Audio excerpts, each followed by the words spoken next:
In Utah, in the middle of the desert, there are striped ponds that seem to be something from another world.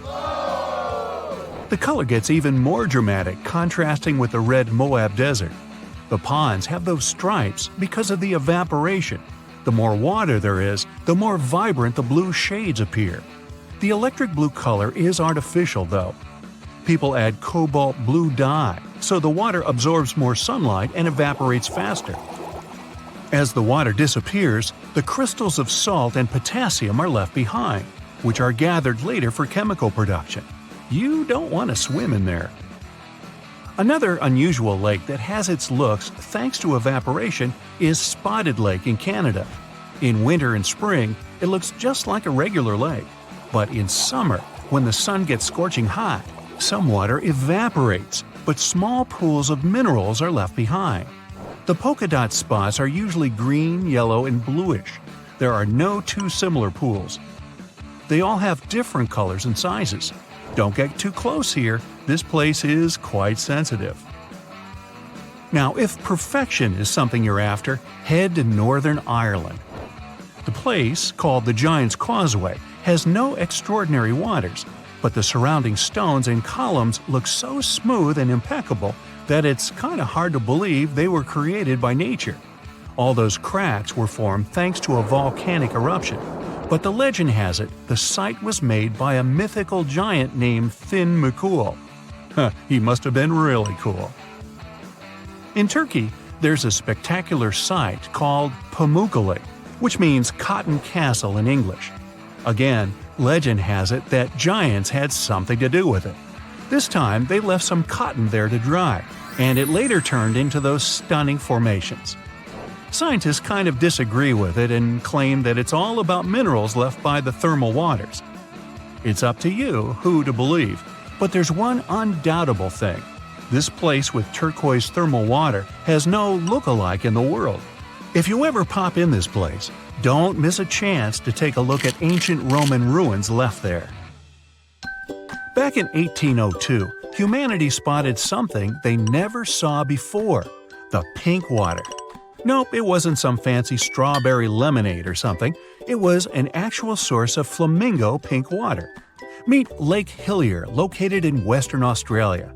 It's not hard to guess that it attracts people because of its unique color. It never changes and stays pink throughout the year. No giants spotted adding pink dye there, so this time it's all about algae, bacteria, and high salinity.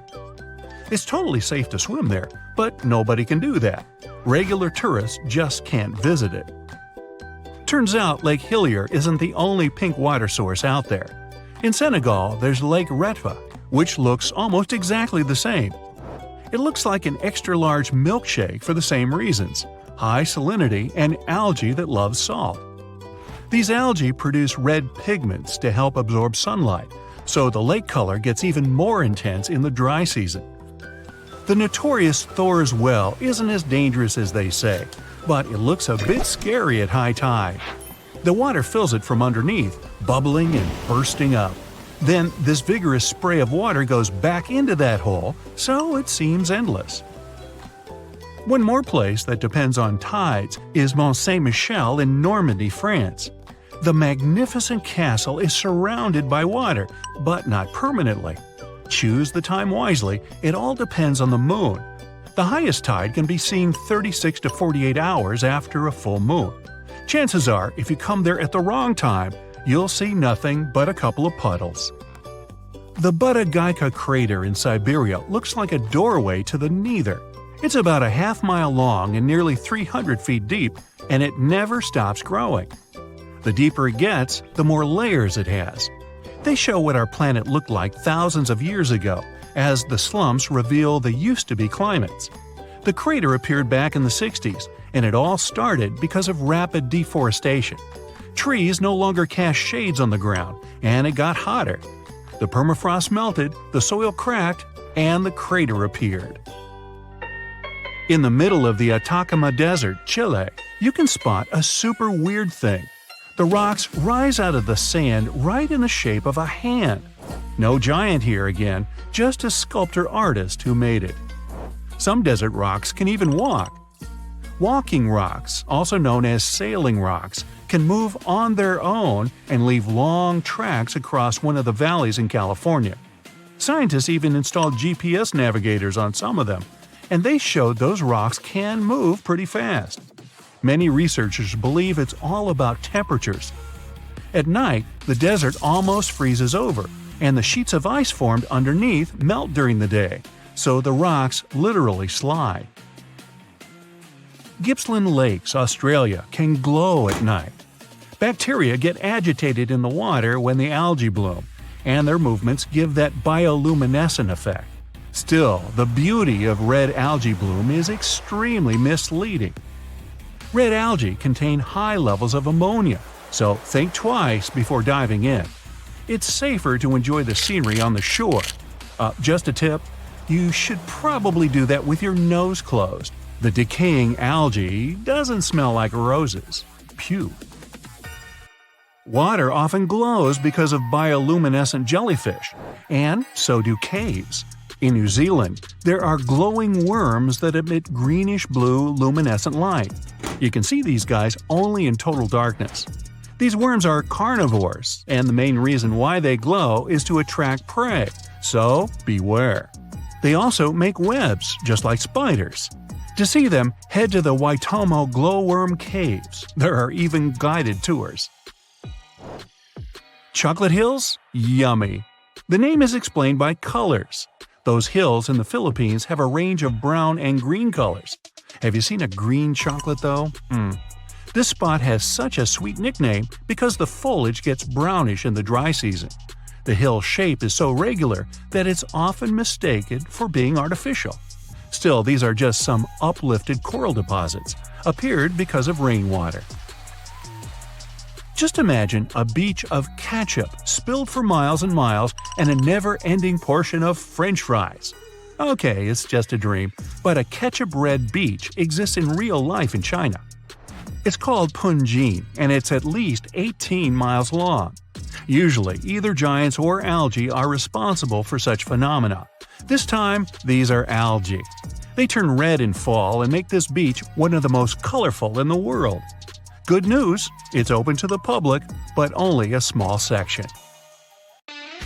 We've seen a red beach, off to red waters. Antarctica isn't only white, it can be red too.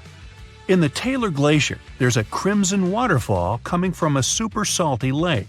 The water is rich in iron, which forms rust when it reacts with oxygen. The water stays liquid even at sub-zero temperatures because of the high salinity. Glass Beach in California is another beach that looks so incredible that many people don't believe it's not made by humans. Well, they're partly right. The glittering, colorful glass stones used to be bottles dumped into the ocean.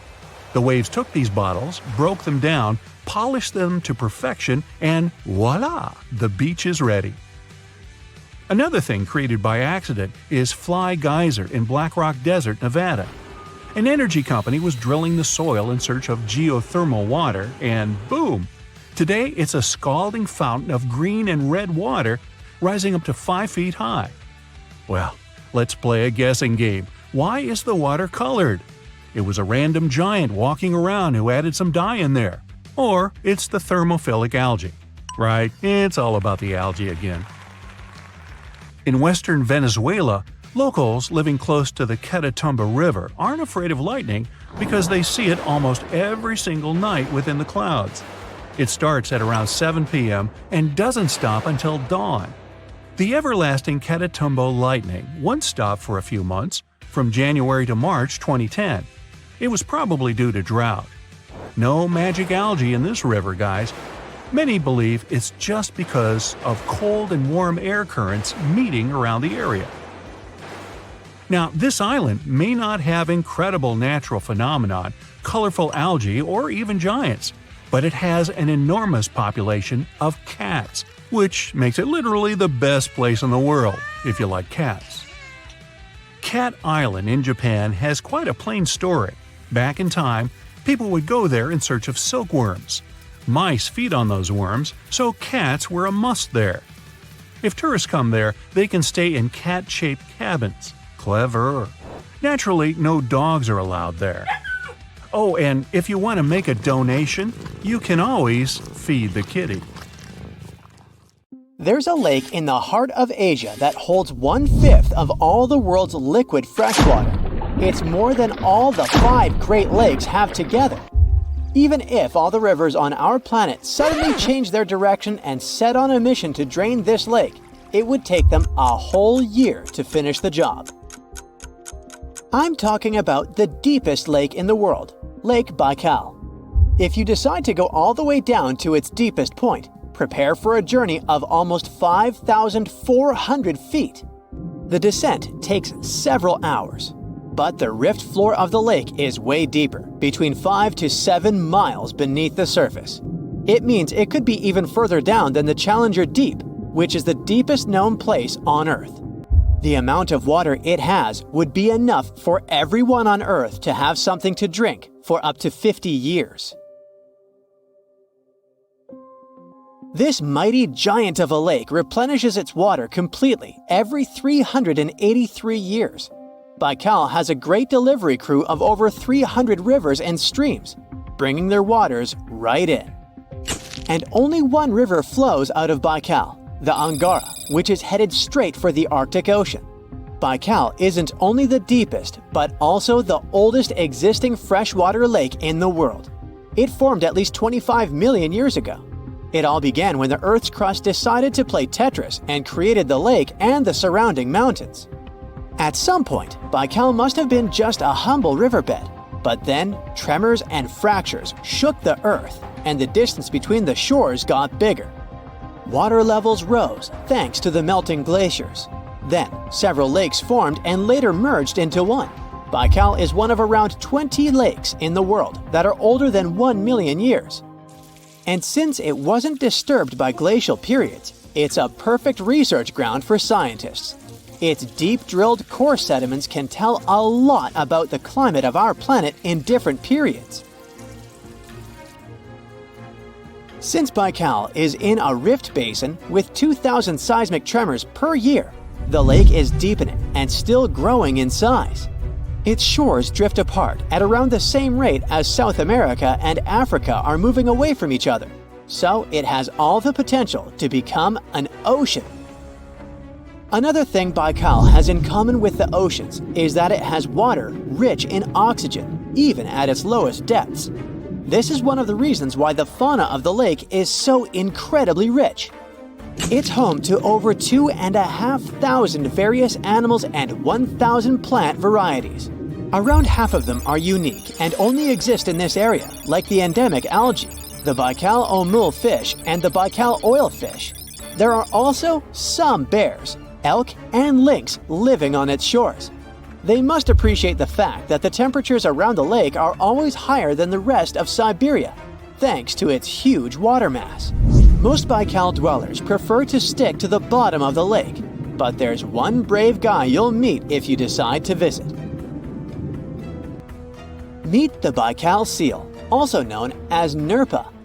It's the only true freshwater seal in the world. Nerpa's eyes are so cute it nearly landed the part of Puss in Boots in Shrek. Nerpa in Boots sounds good to me. These huge eyes are there to help them follow their favorite pelagic fish underwater.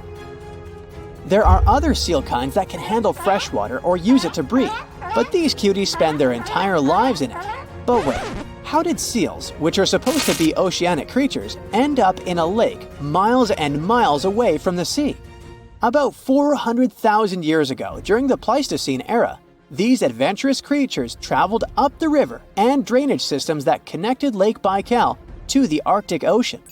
The ringed seal that still lives in the Arctic is believed to be the Baikal seal's closest ancestor. Today, Baikal seals are confined to their freshwater home because of the changes in waterways. And they seem to be pretty happy with their home as they can choose from a huge variety of food to eat.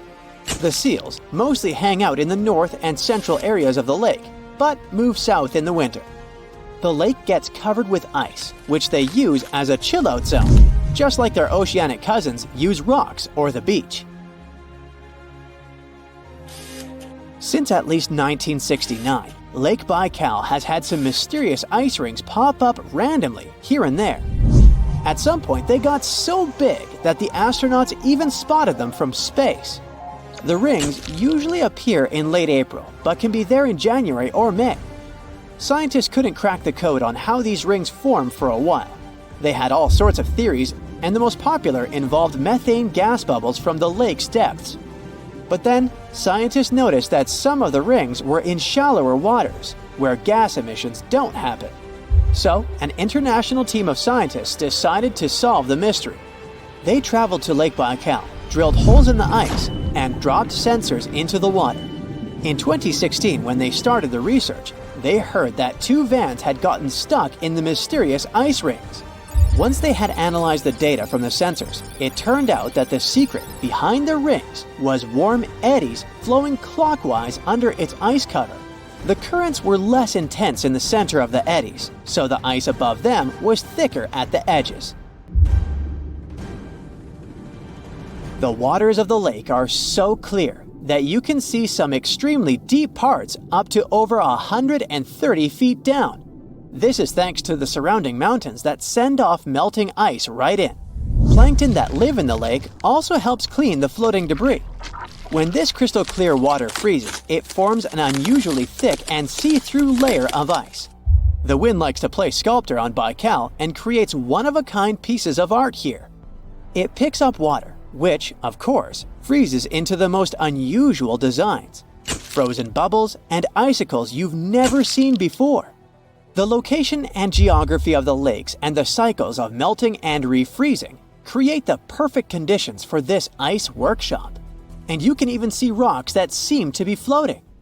The bottom of the rock freezes to the surface of the ice. Then, the strong winds wear away the surroundings, leaving a perfect pedestal for the rock. If you think the floating rocks look eerie, how about Baikal's version of the Loch Ness Monster? The local Buryat people have a legend about the water dragon master that lives in the lake. A dragon is believed to be the most powerful creature living on Earth in Asian mythology. They believe there are 4 dragons living in the 4 seas, each responsible for one of the cardinal directions. Baikal is the North Sea in this story. The image of this dragon is supposedly etched in ancient petroglyphs on the cliffs of Baikal. There's also a hefty stone slab that looks like a monument dated back to somewhere between the 3rd and the 9th century BCE, depicting a mysterious water monster. Imagine the stories this stone could tell, echoing the whispers of a bygone era and leaving us to unravel the enigma of the Baikal cliffs. The legend says that a local warrior was chasing the dragon. He finally reached the largest Baikal island of Alkan. He was ready to face and defeat the dragon, but the beast turned into a beautiful girl, and they got married. That's one unusual twist to a classic defeat the dragon and take the girl story. So, local legends describe that dragon as a giant sturgeon with an almost gator-like snout and armored body. In reality, the mythical monster must be one of the many huge fish living in the lake. They can afford to grow to several feet in length thanks to the high levels of oxygen in the water. Beluga sturgeon can weigh several thousands of pounds, lives up to 50 or 60 years, and never stops growing. Let's check out one interesting town surrounded by mountains and woods in upstate New York. This place sits right on a big lake, and the city is called Lake George. People like to come here to go fishing, boating, and take up other water activities. You can meet many fishers, athletes, and a screaming man standing by the shore. Lake George is one of the most popular places in the northern part. Wait a minute, what? A screaming man? What does it mean? Yeah, people come to the shore, look towards the lake and the mountains, and just scream loudly. It looks pretty weird from the outside. Here's a young guy screaming, then he leaves, and a girl stands in his place. She starts screaming too, and then she offers you to do the same. Okay, you come to the spot where she was standing, turn towards the water, and shout. Wow! The sound of your voice echoes back to you. You hear yourself as if the sound wave passed through a giant megaphone. Your scream sounds distorted. It's unbelievable. You get closer to the shore and start screaming again. But this time, the magic is gone. You hear your usual scream. You return to that point, and here's the sound of your cry rising to you again with an echo. But how does this happen? Look where you're standing, the girl tells you. You're standing on a round concrete platform with an engraved image of a compass. Right on the compass, you see a blue map of the lake. In the center of this pattern, two compass lines intersect and form the X symbol. Anyone who stays in this exact spot and shouts towards the lake will hear an incredible echo of their voice. It's as if your scream is coming back to you from another dimension. But the most exciting thing is that people standing nearby don't hear it. They see you as just a screaming person with an ordinary voice. They can hear the echo only in this X spot. Scientists still can't explain this acoustic phenomenon or figure out the reason for this behavior of the sound waves. All they have is guesses and theories. The concrete platform is surrounded by a small curved wall from the lakeside. Some people think that your voice resonates from this wall and creates this sound effect. Many places have similar semicircular walls, but they can't play such an acoustics trick. Another theory says that mountains and water somehow create the echo effect. There's also an old legend according to which a magical creature appeared at this spot. It shouted towards the water, and its wisdom has echoed throughout the lake ever since. I still think the sound resonates from the wall, but let's move on. We have more places to go. The next incredible location we're going to drop by is in California. Welcome to Lake Berryessa. Just stand on the shore and watch. Everything seems normal, beautiful nature, clean, calm water, but there's a huge deep hole in this lake into which millions of cubic feet of water are pouring per second. But don't worry, this is not a natural anomaly or a tunnel to the underworld. It's the glory hole, and people created it. Lake Berryessa is in the area where the farming town of Monticello used to stand. In the last century, people built a dam next to the lake. During the rains, the water level rose and overflowed beyond the edges of the dam. To solve this problem, engineers built a vast hole. To give you an idea of how vast it is, imagine an ant standing on the edge of your bathtub with water flowing through the drain hole. The glory hole is as big for you as the drain hole would be for the ant. The water goes through a long horizontal tunnel and enters the nearest bay. The glory hole is a local attraction and a popular place for tourists. Now let's move to the Caribbean region for another fascinating location. Here, among the clear blue sea, you can find a unique lake on one of the dreamlike islands. Its entire territory looks like a giant concrete platform. But don't swim in it.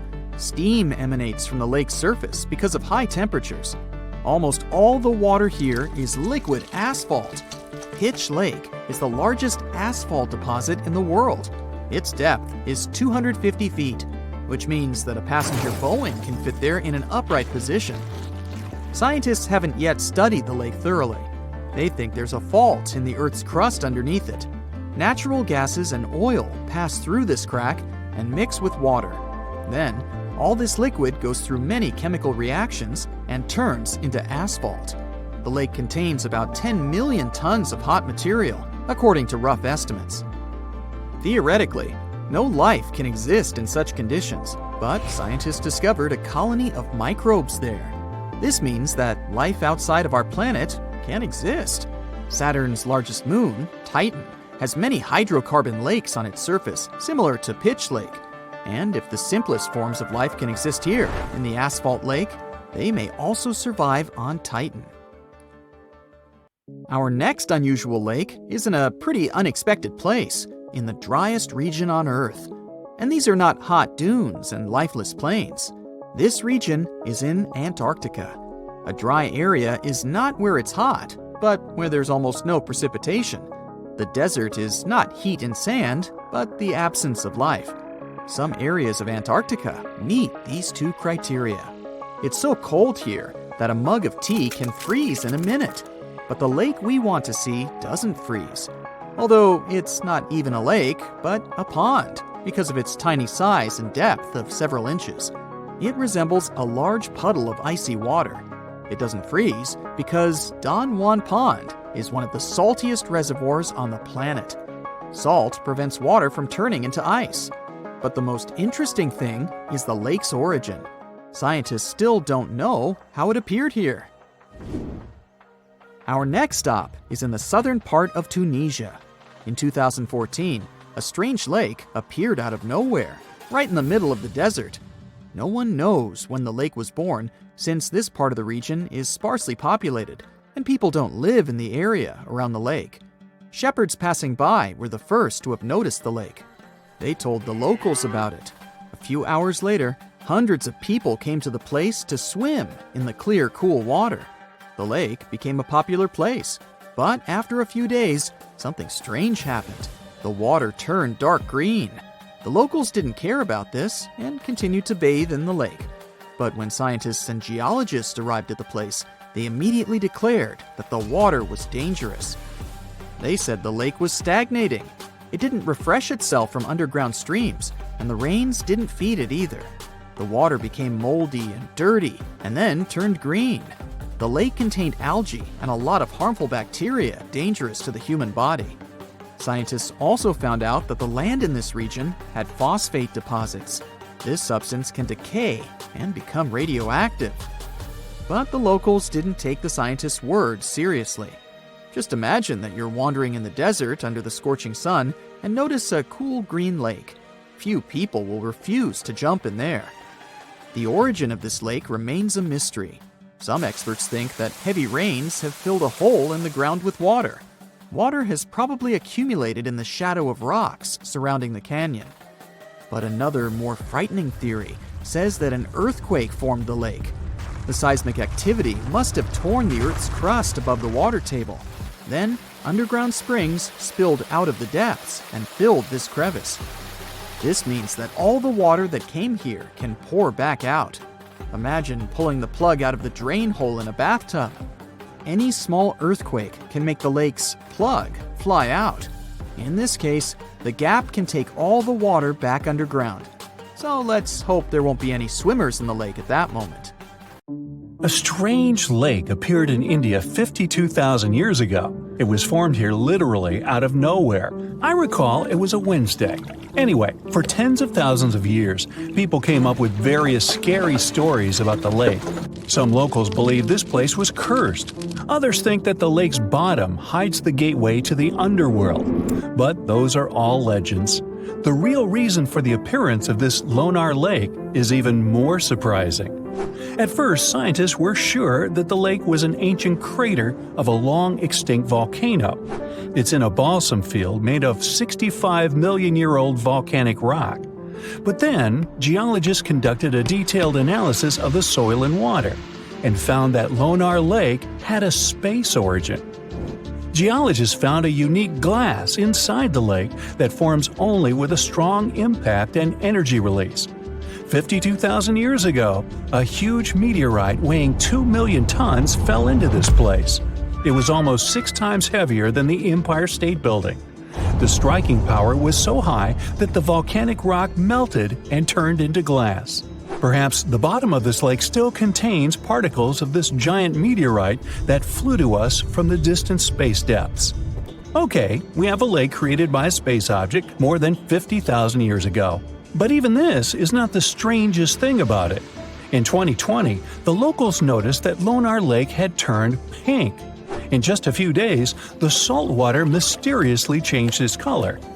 Biologists and geologists immediately took water samples to the Scientific Research Center.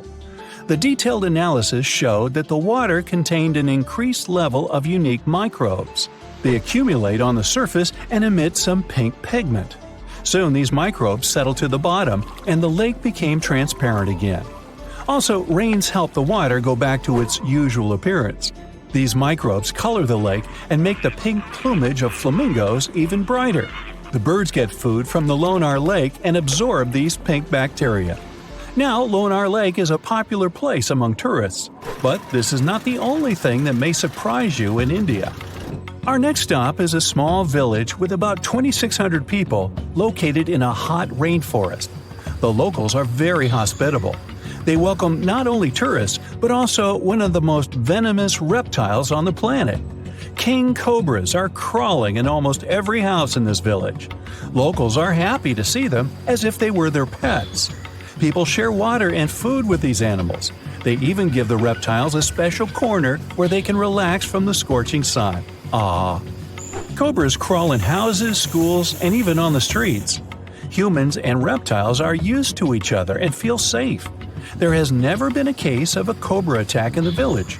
It's the only place in the world where these venomous reptiles live in such harmony with people. Now, imagine a town that consists of many little united villages. The residents are all engaged in agriculture. They know how to extract water from ground rocks, and they bargain well.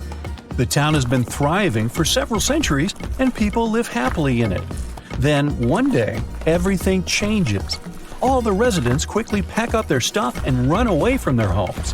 Overnight, the town becomes abandoned.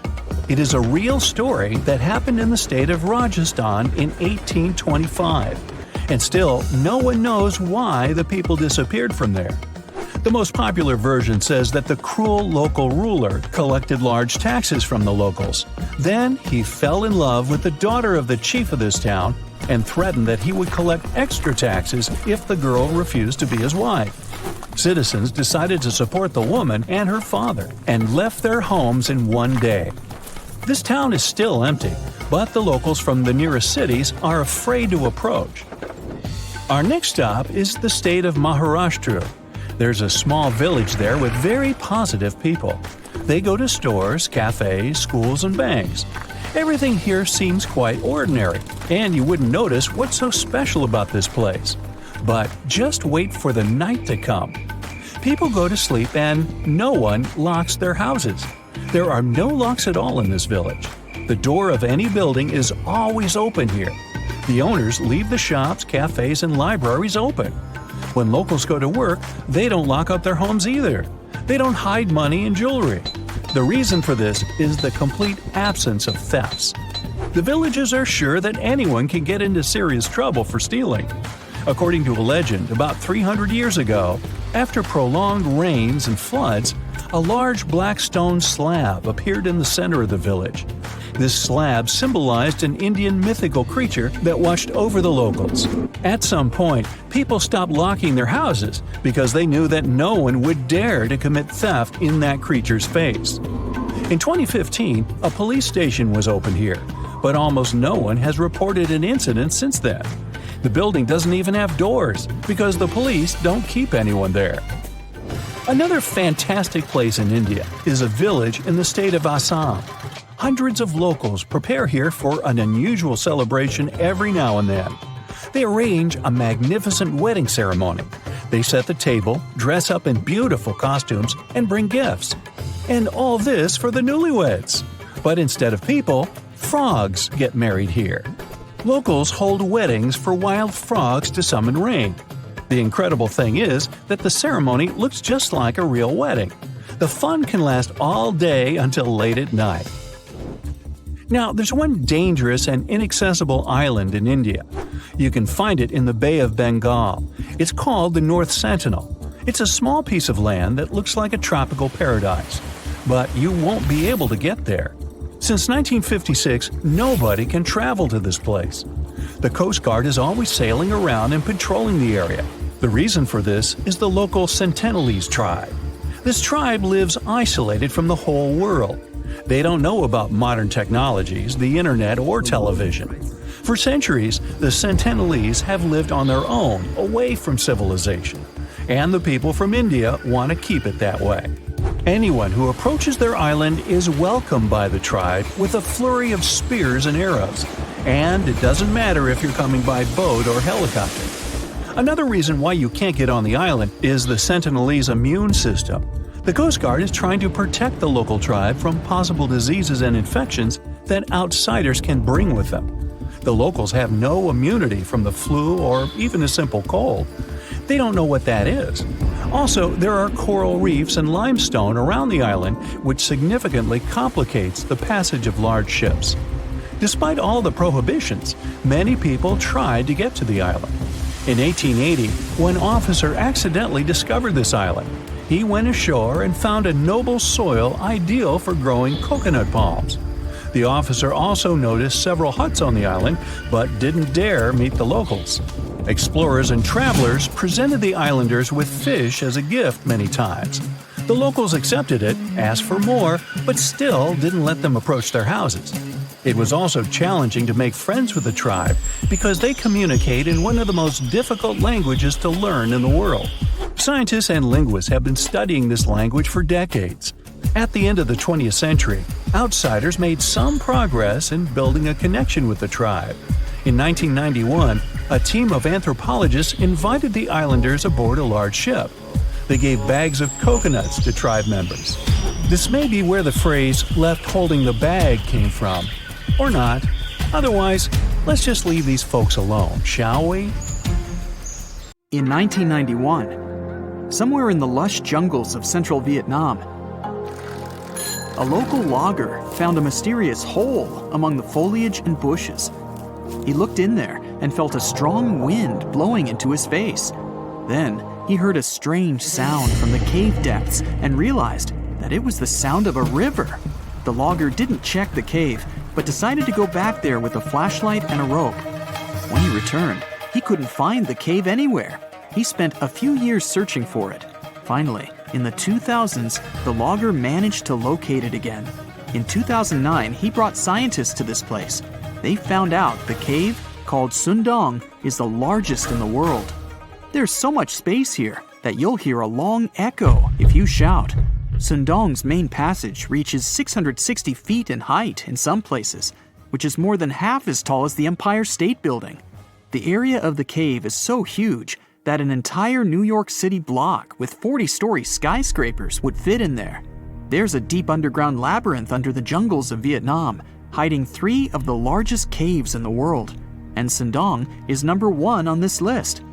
The vast space inside is filled with various plants, unique microclimates, and different landscapes. There's a real jungle growing underground. It became possible thanks to the collapsed ceiling in some places. It lets sunlight penetrate there from above. There are huge stalactites 250 feet high on the ceilings and walls, which is more than the length of a passenger Boeing. They've been here between hundreds of thousands and millions of years. Some limestone deposits are more than 450 million years old. It means they've existed since the time long before the dinosaurs. Besides the jungle, there are also many rivers in the cave. They were formed because of rainwater coming down from holes in the ceiling. These rivers are smooth and fast, like slides in a water park. But riding them isn't the best idea, since they can carry you into one of those long labyrinths that the cave is full of. And we still don't know where they're going. You may find yourself in another unknown part of the cave. This is what happened in 2018. 3 divers accidentally discovered new areas in Sundong. The cave turned out to be much bigger than everyone thought. They dove into one of the cave's lakes and reached a depth of 256 feet. At the bottom, they found a separate tunnel. Divers lowered a fishing line with a lead weight there and found out that this place reaches a depth of 394 feet, and the tunnel is more than half a mile long. We still don't know the exact size of the tunnel. Sundong also connects to another huge cave. There are lots of things you can see in Sundong besides underground labyrinths and rivers. You can find spacious rooms with lakes, and you can walk for hours along dark mountain corridors. This place is strikingly beautiful, but dangerous at the same time. And the coolest thing is that you can take a walk here. Since 2013, Sundong Cave has been open to tourists. It's not just an easy walk to take some selfies, though. The expedition to the cave lasts for several days. For the first day and a half, you'll explore the 3rd largest cave in the world. And only after that, you'll reach Sundong. The path will take you through rivers, dense jungles, mountains, and rocks. You can meet many exotic birds, monkeys, and other animals. And according to many people, the way to the cave is even more impressive than the cave itself. When you reach your destination, you'll spend the next few days exploring Sendong. Together with other tourists, professional guides, and porters, you'll be sleeping in tents in different places in the cave every day. You'll see some stunning landscapes and, get ready for this, 400-million-year-old majestic fossils. There are also dark rooms with lakes that are good for swimming. Such adventurous expeditions become more popular every year. People who visited the cave call it the most amazing place they've ever seen. Another amazing cave is located in Indonesia, on the island of Flores. It's quite small, but holds amazing things inside. In 2003, a group of scientists discovered ancient artifacts here, including fossils of primitive tools, such as sharpened stones. Scientists realized that hundreds of thousands of years ago, this place was home to our distant ancestors. Then they found a very unusual female skeleton. That woman was only 3.5 feet tall. This is the height of the waistline of an average adult person. That woman had no problems with her spine or with the development of her bones, though. This and other skeletons found in the cave belong to some unknown human ancestors. Scientists called this species Homo floresiensis, or simply, Hobbit. The woman's weight was about 35 to 79 pounds. Analysis of the skull and bones showed she was about 30 years old. Hobbits probably lived on Earth between 190,000 and 50,000 years ago. There's a chance they met the ancestors of modern humans. The next cave is in Turkey. Imagine that you live in an old house and decide to make some repairs. You throw all the old stuff out of the rooms. The last place to sort out is your basement. You've hardly ever visited it and have no idea what's hidden there. But it's pretty spacious, so you decide to turn it into a room. You tear down the wall and discover the entrance to the cave. This is a tunnel that leads underground. You walk through the cave and see a real underground city. This happened in Turkey in 1963. One of the locals discovered a secret passage to a lost city in his basement. About 20,000 people could live there. There was enough space for livestock and food supplies. It's not just a maze of tunnels. There's a chapel, a school, stables, kitchens, walls, and other signs of civilization. The city was built in the Byzantine era, in the years 780 through 1180. It's not the only one down there and is connected to many underground tunnels and towns that stretch for several miles. Let's finish our journey in the strangest and most frightening cave. We're going to the southeast of Romania, near the Black Sea. Here, on a desolate wide plain, you can find a hole. This is a tunnel leading deep underground. The air inside the cave has high levels of hydrogen sulfide and carbon dioxide. Under normal conditions, the air we breathe contains around 20% oxygen, but it's only 10% here. You won't be able to breathe freely without an oxygen tank. The water and air here are poisoned. Almost no animals are able to live in such conditions, at least the ones we know about. And this cave is filled with 48 species of living organisms, 33 of which are new unknown species. Creeping things that live here can scare you, especially if you're afraid of bugs. Strange white snails and white spiders are crawling along the walls. An unknown species of leeches and transparent shrimp are swimming in the water. White millipedes with huge mustaches are creeping on the ground. Here you can also meet an unknown kind of scorpion with a transparent white body that doesn't look like any other kind of scorpion. Nothing here looks like ordinary animals at all. All creatures in the cave are white or transparent. They don't have eyes, but they have long paws and antennae whiskers that help to navigate in space. Plants can't live here without sunlight and clean air. This means that oxygen isn't produced in this place. So how do these creatures manage to survive? The answer is in the water. The surface of the lake and puddles here is covered with strangely moving foam. This substance is a living organism. It consists of 1 billion bacteria called autotrophs. Ordinary plants absorb carbon dioxide and use photosynthesis to produce oxygen. This cave is filled with carbon dioxide. Autotrophs absorb it and secrete tiny food particles. Bacteria feed on these particles. Larger organisms then feed on those bacteria, and so on. In the end, there's enough food for everyone.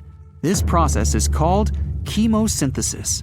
It's like photosynthesis, but uses water instead of sunlight in its chemical reactions. In this cave, evolution has created a completely unique biological system, separate from the rest of the world. You're walking along a hot desert under the scorching sun. You run out of supplies. There's no more water.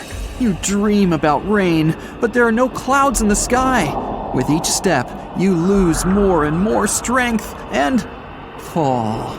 You notice a small pond nearby. Is it real water or just a mirage? You can't get to your feet, so you crawl there. The water is getting closer by the minute, but not because you're moving towards it. It's the water approaching you. In a few minutes, the pond area increases. Here, you're already in it.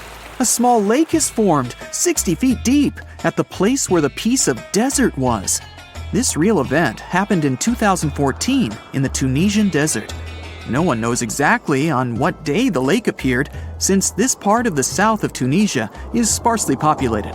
At first, shepherds passing by saw the lake and didn't believe their eyes. In the next few hours, hundreds of locals came running to the place. They began to swim, jumping into the water from the surrounding rocks. But a few days later, something strange happened to the lake.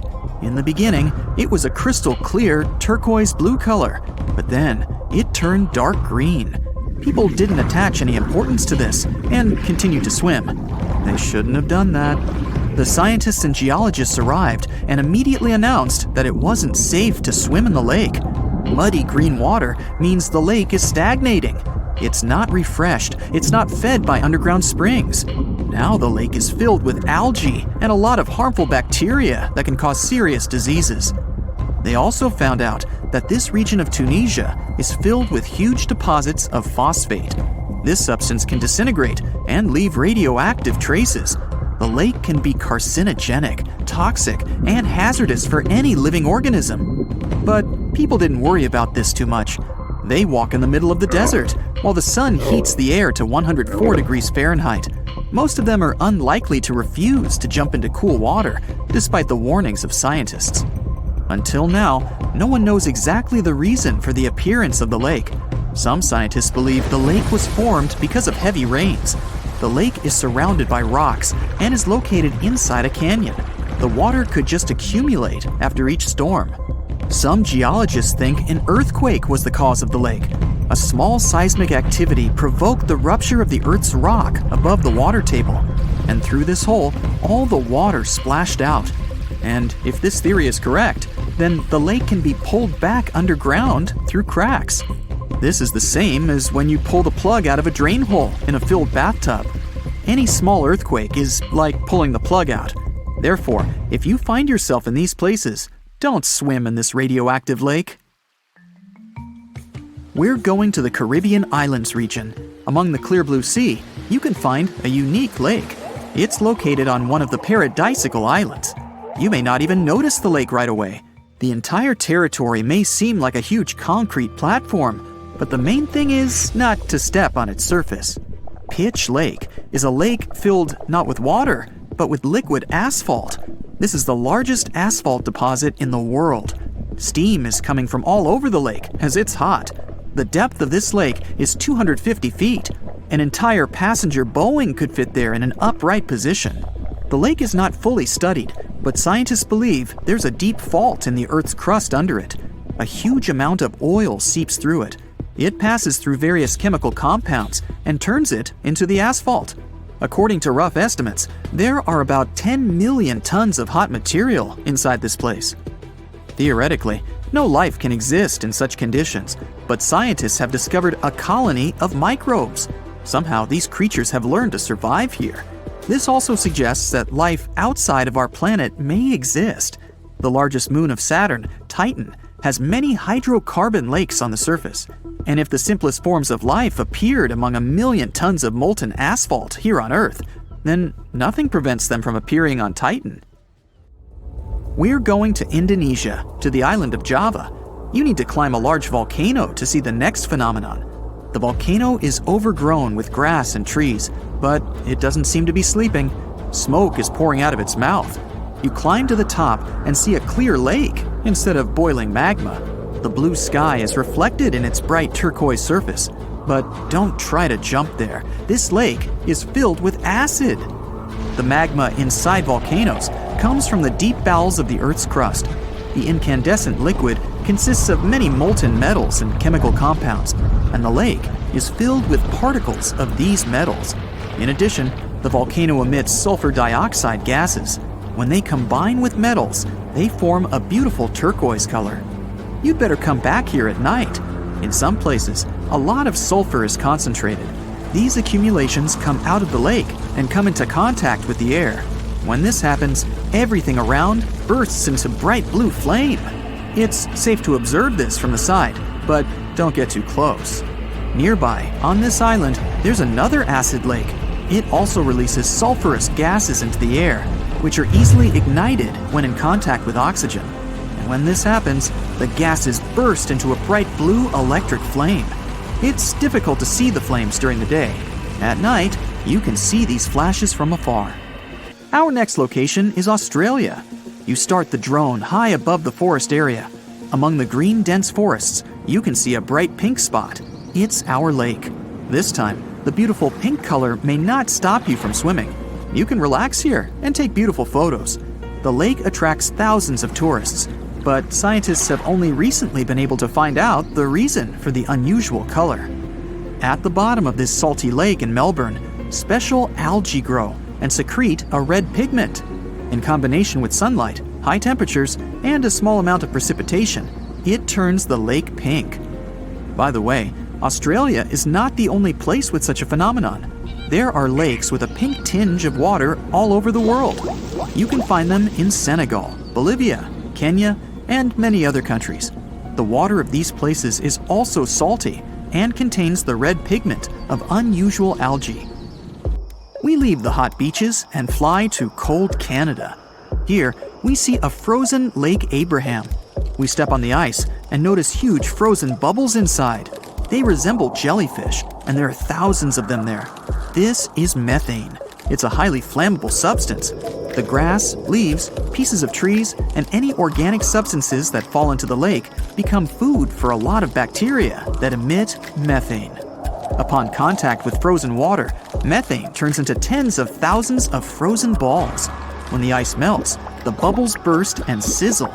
This phenomenon can also be observed on some shores of the Arctic Ocean. There, the size of the bubbles can reach several times more than balloons. It's a beautiful sight, but it's not safe since methane ignites when it contacts with air. We're in the coldest place of our journey. It's Antarctica, near the driest desert on Earth. A dry place doesn't mean it has to be hot. It's an area with minimum precipitation. The desert isn't sand and cacti, but a place where almost no living life inhabits. Some areas of Antarctica meet these two criteria. However, in this icy desert, you can notice a tiny lake. Its depth is only a few inches. Technically, it's a pond, but the most amazing thing is that it stays in a liquid form. The temperature here drops to negative 58 degrees Fahrenheit. The pond should be frozen, but this doesn't happen. Don Juan Pond is one of the saltiest reservoirs on the planet. The amount of salt here doesn't allow the water to freeze. Scientists have been studying this lake for more than 60 years, but they still can't find out the exact reason for the appearance of water here. Ah, beautiful. You're walking with your friend and look up at the sky. The sun looks a bit different today, like it has some kind of ring around it, a rainbow type thing. Huh, look at that. Your friend pulls his head up out of his phone. You shouldn't look directly at the... Stop everything, he says. It's a sun halo. We need to find shelter now, unless you have the world's biggest umbrella on you. A sun halo is nature's sign that there's a snow or rainstorm on its way. It's caused by clouds that are made of bazillions of small ice crystals. Sunlight goes through those crystals, which causes the light to split and refract, like when there's a rainbow. Now, don't look at the sun halo directly. It's going to be tempting because it's not something you see every day. Plus, it's really beautiful. But ultraviolet light can burn the exposed tissue of your retina and cause serious damage, so it's not worth it. Grab some sunglasses and you're good to go. This phenomenon lasts around 40 minutes. These clouds are the same ones that can cause a spooky ring around the moon at night sometimes. In June 2020, what the people were looking at was an anvil cloud, a rare storm formation in the sky. Formed when strong air currents carry water vapor upwards, the air expands and spreads out as it hits the bottom of the stratosphere. It pushes the dense cloud into the cool anvil shape you see, and sometimes it even gets to be a mushroom. Anvil clouds produce some of the most dangerous lightning of all storms, one that's called a bolt out of the blue. This lightning strike seems to magically come out of the blue sky, with the storm being many miles away. This type of bolt comes from the top of the anvil and can be 10 times more powerful than a typical lightning strike. People got so frightened after witnessing a giant cloud that they thought something terrible must have happened. The locals had pictures of the large billow on social media before officials could explain what was going on. Authorities managed to calm everyone's fears by informing them it was nothing more than a natural phenomenon, and a beautiful one at that. Before dissipating, these clouds typically stay in one area, regardless of how strong the wind is. If you look off the western coast of France, you'll see the Isle of Ré. Thanks to its beautiful blue waters, clean sandy beaches, and stunning lighthouses, this place is a very popular vacation spot. But perhaps the coolest part about the island of Ré is what you see just beyond the shore: square waves. This strange wave pattern looks like a giant chessboard over the ocean. Many visitors to the island become captivated by these waves and go to high-up places like nearby lighthouses to take pictures of this natural phenomenon. They say that when looking down at these square patterns in the water, it's almost as if there's some sort of metal grid underneath it. And while these wave patterns are truly fascinating, the people who choose to enjoy them from afar are doing it right. They know to stay out of the water. To understand how these square waves come to be, it's important to know how waves occur in the first place. Generally, waves can travel many miles over the surface of the water, depending on local winds and weather. And even on days when the weather seems somewhat calm, storms located elsewhere can send in crashing waves that affect the surrounding calm waters. When waves travel onto the shores of distant lands, they're called swells. This is different from a wave that occurs from local wind. When two different swells coming from opposite directions meet, it's known as a cross sea. This is what generates these square waves you see near the Isle of Ré.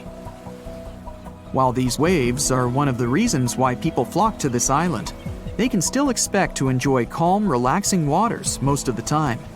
The cross sea only occurs during certain times of the year in specific weather. Plus, it's common knowledge around Ré to steer clear of the ocean when these square waves appear. So it's not often that you hear about anyone getting caught in them, because most people know better. And since a lot of people on the island are tourists, there are plenty of signs around warning them to get out of the water during this time. However, not everyone gets the memo. There have been a handful of cases where people got caught in the cross sea, but thankfully and luckily, they managed to get out safely. These square waves have become somewhat famous over time, given that there's really no other place in the world that boasts a cross sea like this one. In fact, no one has ever spotted square waves anywhere but the island of Ré. However, there are swells that can be found throughout the oceans in the world, and a cross sea can take place. But if the angle they approach each other at is more shallow, the wave may actually look like it's coming from the same direction, even when it's not. Not to mention, swells can slowly lose momentum as they drift further and further away, so their crest, or the top of the wave, appears more round and less jagged. The island of Ré's specific wind and weather patterns are literally the perfect storm and create a cross sea that people can clearly recognize. It's 2009 in Italy. A man was hanging out in his kitchen. Then he saw some flickering lights. He knew just what to do. He moved his family to a safe place. A couple of seconds later, a massive earthquake hit the whole region. His family survived thanks to his quick reaction. He knew these flickering lights were actually a sign of an upcoming earthquake. People have been seeing these mysterious lights for ages. Some thought it was some kind of sign coming from space. Scientists never used to take them seriously, but after the invention of photography, more and more evidence of these strange lights appeared. Soon, they realized the connection. The lights appear, and pretty soon, the earthquake hits. After a bit of digging around, they actually found some records of these earthquake lights from hundreds of years ago. There were bluish flames coming out of the ground right before an earthquake. Oh, creepy. The Christmas Island crab is part of an amazing phenomenon once a year. Their migration period is determined by the phase of the moon and the first rainfall between October and February, although the precise date can't be predicted. Once the crabs have been prompted, they leave their homes amongst the forest and migrate in massive hordes towards the sea.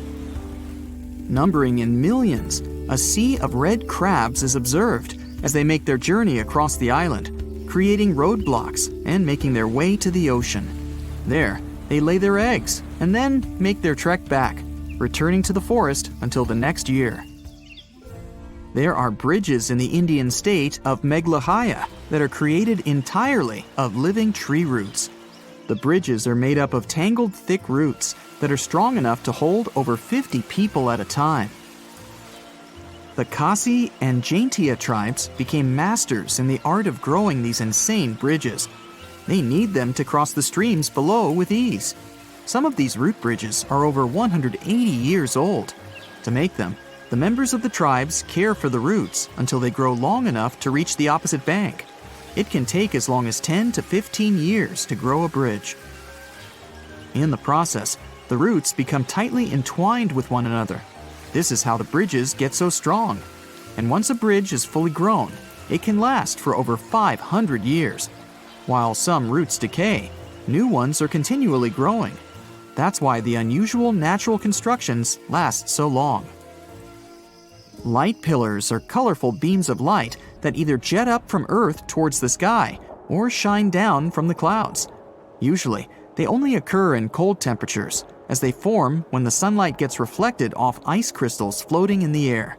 The higher the crystals are in the air, the taller these bright and colorful pillars become. They're most common at sunrise and sunset. There are hidden caves all over the world that are filled with glowing light. This light comes from hundreds of glowworms that have made a cozy home in the caves. Some of the caves are more than 30 million years old, and most of them can be found in New Zealand and Australia. The worms themselves don't actually glow, but baby worms, called larvae, form silk strings made out of mucus. These strings form nets. It's these nets that can illuminate the entire cave. Their purpose is to attract flies and other tasty insects for the glowworms to munch on. Rainbow trees are 100% a real thing. Hailing from the Philippines and Indonesia, these colorful wonders are called rainbow eucalyptus, or rainbow gum. The rainbow hues are created by the contrast in colors of old and new bark. As the thin surface layers of bark peel away, they reveal newer ones with brighter, more eye-catching colors. The brand new bark is green, then it changes to purple, then red, and finally brown. This is because the trees contain a substance called chlorophyll. It makes the bark green. As each strip of bark ages, it loses chlorophyll and slowly changes its color. Any experienced lifeguard will warn you about the scariest phenomenon a beachgoer can face. It's not sharks or poisonous jellyfish or anything like that. It's a totally natural phenomenon called a rip current. A rip is a strong current on the surface of the ocean that flows quickly away from the shore, pulling unsuspecting swimmers with it. Average rip currents move at a speed of about 1 to 2 feet per second, but really strong ones can pull you out into the open ocean at an astounding 8 feet per second. Even the best Olympic swimmer wouldn't be able to get back to the shore against such a mighty current. A lot of beachgoers who can't swim prefer to stay in waist-deep water because they feel safe when their feet are touching the bottom. But that's no safer from these currents because a rip can easily sweep you off your feet and yank you away from the shore. If you can't swim, this can end very badly. One of the most popular misconceptions about rip currents is that they pull you underwater. In reality, a rip won't drown you, it'll simply carry you away from the shore. Another widespread myth is that if you get caught in a rip current, it'll keep pulling you into the ocean forever. Yes, a rip can pull you quite far into open waters, but even in the worst case scenario, you won't find yourself miles away from the shore. You'll probably just have to swim a pretty long way to get back to the beach. It's also entirely possible that the rip itself will bring you back. That's because 90% of rip currents move in giant circles. They flow from the shallow waters to the open ocean and then back again. There's also a misconception that if you don't see a rip current, you don't need to worry. But these things can come out of the blue, like if several waves coming from different directions crash into each other. Boom, now you have a rip tide. If the beach you're at is infamous for rip currents, always be extra cautious. To do that, you need to know how to spot a rip current. It often looks like a calm, sometimes darker patch of water between breaking waves. At first glance, it seems like the best place to enter the water. But don't let the tranquility deceive you, because you might inadvertently pick the most dangerous place to swim. The main reason many don't survive getting caught in a rip current comes down to panic. When they find themselves suddenly being pulled away from the shore at a high speed, terror ensues. They start flailing and trying to swim against the current and wear out all their strength. You need to conserve energy. Do not attempt to swim against the current towards the shore. Even the weakest rips move faster than you can swim. Don't waste your strength and energy. Remember to hold your hands up to the lifeguard's attention and signal that you need help. After that, you have two options. The rip may just spit you out into the open ocean or bring you back to the beach if it's circulating. Once you no longer feel the current pulling you, wait for rescuers or even swim back to the shore. Just make sure you're swimming around the rip. The second option will only work for really good swimmers. If you're one of them, you can try to swim parallel to the beach to get out of the current. In some cases, it's possible to break free this way. To build an underwater structure, you'll need some interesting engineering. A large bridge over a river or bay has its foundation rooted underwater. It's even more complicated with undersea tunnels. Underwater construction is challenging. Engineers need to deal with water pressure and corrosion from salt water. There's also a problem of finding suitable materials. The most typical of them are concrete, steel, and acrylic glass. Concrete doesn't care about water currents and doesn't get damaged by salt water. Steel provides underwater constructions with a strong structure, and acrylic glass is tough, long-lasting, and resistant to sunlight. It's also transparent. That's why it's often used to make windows in underwater buildings. Anyway, when the water is shallow, it's not that hard to build something there. Constructors create a temporary foundation. Then, on top of it, they build several piers supporting the upper structure. But if the waters are deep, engineers have to use other methods. Depending on which one they choose, water is either extracted or diverted during the construction process. One such method involves using a set of large driven piles. Those are long, thin columns made mostly of steel, but their interior is partially hollow. With the help of a huge hammer, they get driven into the waterbed, like nails are driven into a piece of wood. After that, these steel columns get filled with concrete through a special tube. The concrete displaces the water that was in the pile before. Concrete has the ability to set even when it's surrounded by water. That's why driven piles eventually turn into a stable foundation for overwater and underwater constructions. Driven piles are a very cost-effective way of building something that has to be fixed in place. They prevent things from being moved by the water current. Another way to build underwater structures is cofferdams. They are built temporarily and allow workers to create a dry space for the construction. The water gets pumped out of this enclosure, and the cofferdam works like a dam. A completed cofferdam looks like a massive pit with high walls surrounded by water. Cofferdams are made of rocks, steel, and even dirt. These constructions can be built fast and removed even faster. But the process of putting up a cofferdam is complicated and challenging for engineers. They have to make sure the structure won't flood or collapse. The simplest way to build a cofferdam is to pile up loads of dirt. But in this case, workers usually have to somehow make the construction stronger. It helps to protect it from the damage caused by water. Once the cofferdam is ready, pumps extract the water from its interior.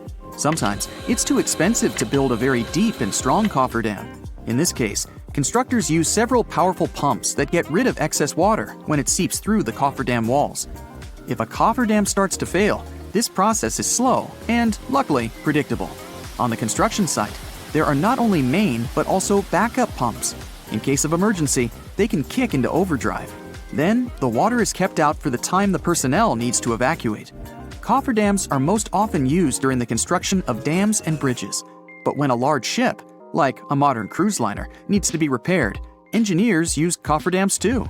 Such vessels are too massive to be hauled ashore, and a cofferdam makes a perfect dry lock. The ship gets isolated from the water, and mechanics can repair.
That's where the caisson will be placed upon. What's so different about caissons is that they eventually become parts of the foundation for, let's say, a bridge or a dam. And even though you might not think of a bridge or a dam as an underwater construction, most of their crucial elements are underwater. For example, a large bridge wouldn't be able to hold its weight without massive supporting towers, and they stand in the water. There are several types of caissons: open, pneumatic, and box. Open caissons have no bottom. They're actually just vertical walls that allow builders to dig at the bottom of them. Pneumatic caissons keep the water from seeping through by using compressed air. This helps to maintain equal pressure inside and outside the construction. When workers dig out some materials, these get sent up through a special muck tube. When the caisson reaches the bedrock, workers fill it with concrete. Unlike others, a box caisson has a floor, and workers lower it onto a foundation that is constructed in advance. During the construction of the Brooklyn Bridge, engineers used two massive caissons. Thanks to them, they reached the bedrock and created the foundation for the towers of the bridge. And then there's also off-site construction. That's when things are not only built, but also assembled away from the site. In this case, engineers often use modular construction. That's when factory-produced building units are delivered to the site. There, they get assembled, like a giant Lego set. Structures are then usually floated to the site on huge barges, or they get towed there. After that, they're lowered in place. Some sink under their own weight. Others can only reach the seafloor after getting loaded with additional weights. This method of construction is rather expensive, and still, it's much more cost-effective than building right underwater. The latter needs skilled engineers and unique tools, and don't forget about the risks. But what about underwater tunnels? How on earth are they constructed? Modern tunnels are usually built with the help of massive tunnel boring machines. They even have a nickname, moles. Even though such a mechanism has an exorbitant price, several $1 million, it needs little time to create a long tunnel. The machine moves forward very slowly. It has a special circular plate with rotating disc cutters. They can easily chew through solid rock. The rock is then dropped onto an outboard conveyor belt. Another mechanism uses this rock to construct the tunnel's lining in the mole's wake. This way, the mole not only excavates the tunnel, but also reinforces the walls that will later support it. This method, and 11 huge tunnel boring machines, was used to build the 32-mile-long Channel Tunnel, and the whole process took only 3 years. Cut and cover is another method of creating a tunnel underwater. First, workers dig a trench in the ocean floor or riverbed. Then, they put concrete or steel tubes there, made in advance. After the tubes get covered with a thick layer of rock, the sections are connected. All workers have to do is pump out the water. That's how the Ted Williams Tunnel, connecting Logan Airport with South Boston, was built. There, they used 12 enormous steel tubes, more than 300 feet each, and the tubes contained already fully constructed roads. You're in the middle of the Sahara. You see a huge awning with a red target pattern. Its surface is so hot you could fry food on it. A drop of water is to hit the center of this target at the speed of light. Theoretically and technically, this experiment is impossible to conduct. But if it happens, then mysterious nothing awaits us. And each version of this nothing will be different. So we'll do 3 drops. Option 1. It's better to do it from a great height or space. You take off on a jetpack into the stratosphere. You have a bottle of water in your hand. You pour out 1 drop. Let's say it starts accelerating itself. In this case, even at a low speed, a drop of water will burn up in the protective layers of the atmosphere. In less than a second, the drop will turn to vapor. Let's say our planet had no such protection as the atmosphere. The air resistance would still get rid of the drop. The drop is flying down at a tremendous speed. The cold wind turns it into an icicle. The greater the drop velocity is, the stronger the air resistance is. The drop is moving faster and faster, soon reaching the speed of sound. Then, it just smashes into thousands of small particles. Under such conditions, the drop will never be able to reach the Earth at the speed of light. Nothing happens because nothing gets to the target. The next attempt involves changing the drop. Oxygen, carbon dioxide, ozone, and other gases in the atmosphere destroy any falling object. But what if the drop didn't meet all these obstacles? You change the internal structure of water chemically. So, you put your jetpack on again and grab a bottle of water. At the height of the Earth's orbit, you open it and pour out 1 drop. It accelerates and there's no resistance. It passes through the hottest layers of the atmosphere, but doesn't burn, passing the freezing temperature, but doesn't freeze up. It flies to the ground, developing the speed of light, and crashes again. But nothing happens. The drop got the properties of a light particle, a photon. It's only under such condition that it might develop the speed we need. No object with mass, be it a car, a house, a tree, an ant, a single air, a grain of sand, or a molecule, can reach the speed of light.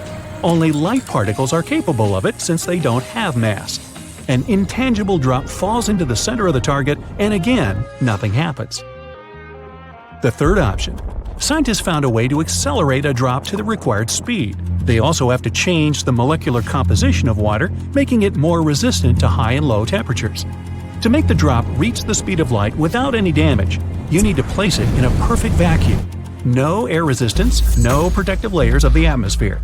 We leave only space and the water. For this purpose, scientists need to build a long pipe.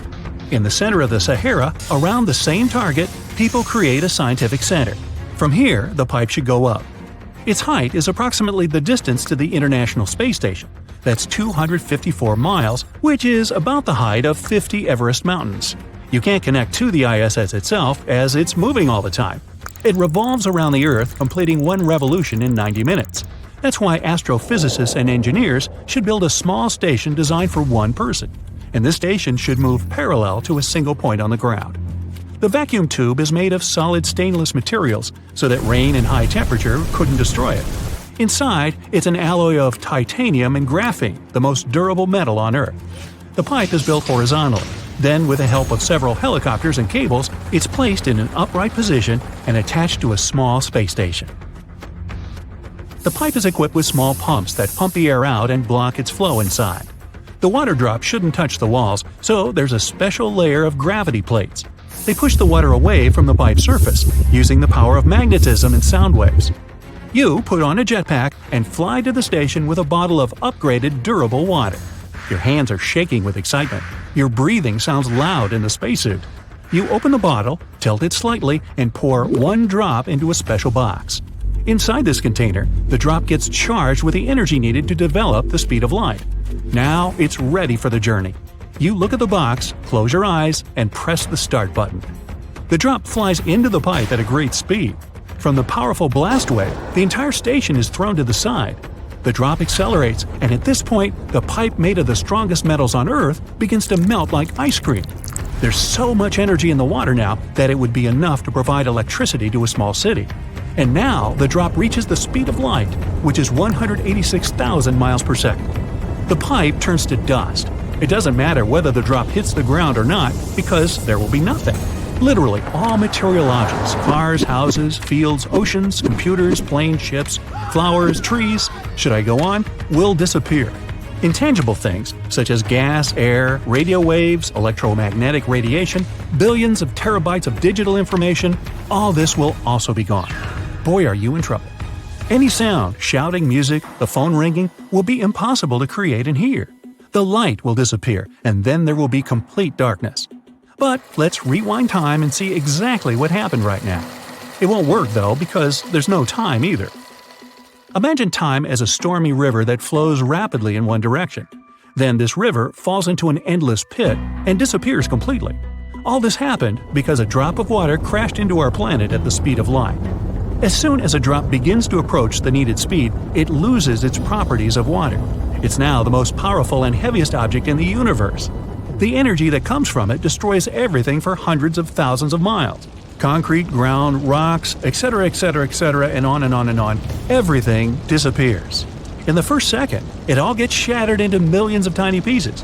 Then these pieces are torn apart into millions of even smaller particles. The molecules burn up. Imagine a paper map of the world. If you wet it and tear it, it will turn into wet paper scraps. If you burn it, then part of the map will turn to ashes, and the other part will simply fly into the air in the form of smoke. The map will remain, but it will never look the same. But if you destroy the map's molecules, it's safe to say that the map never existed.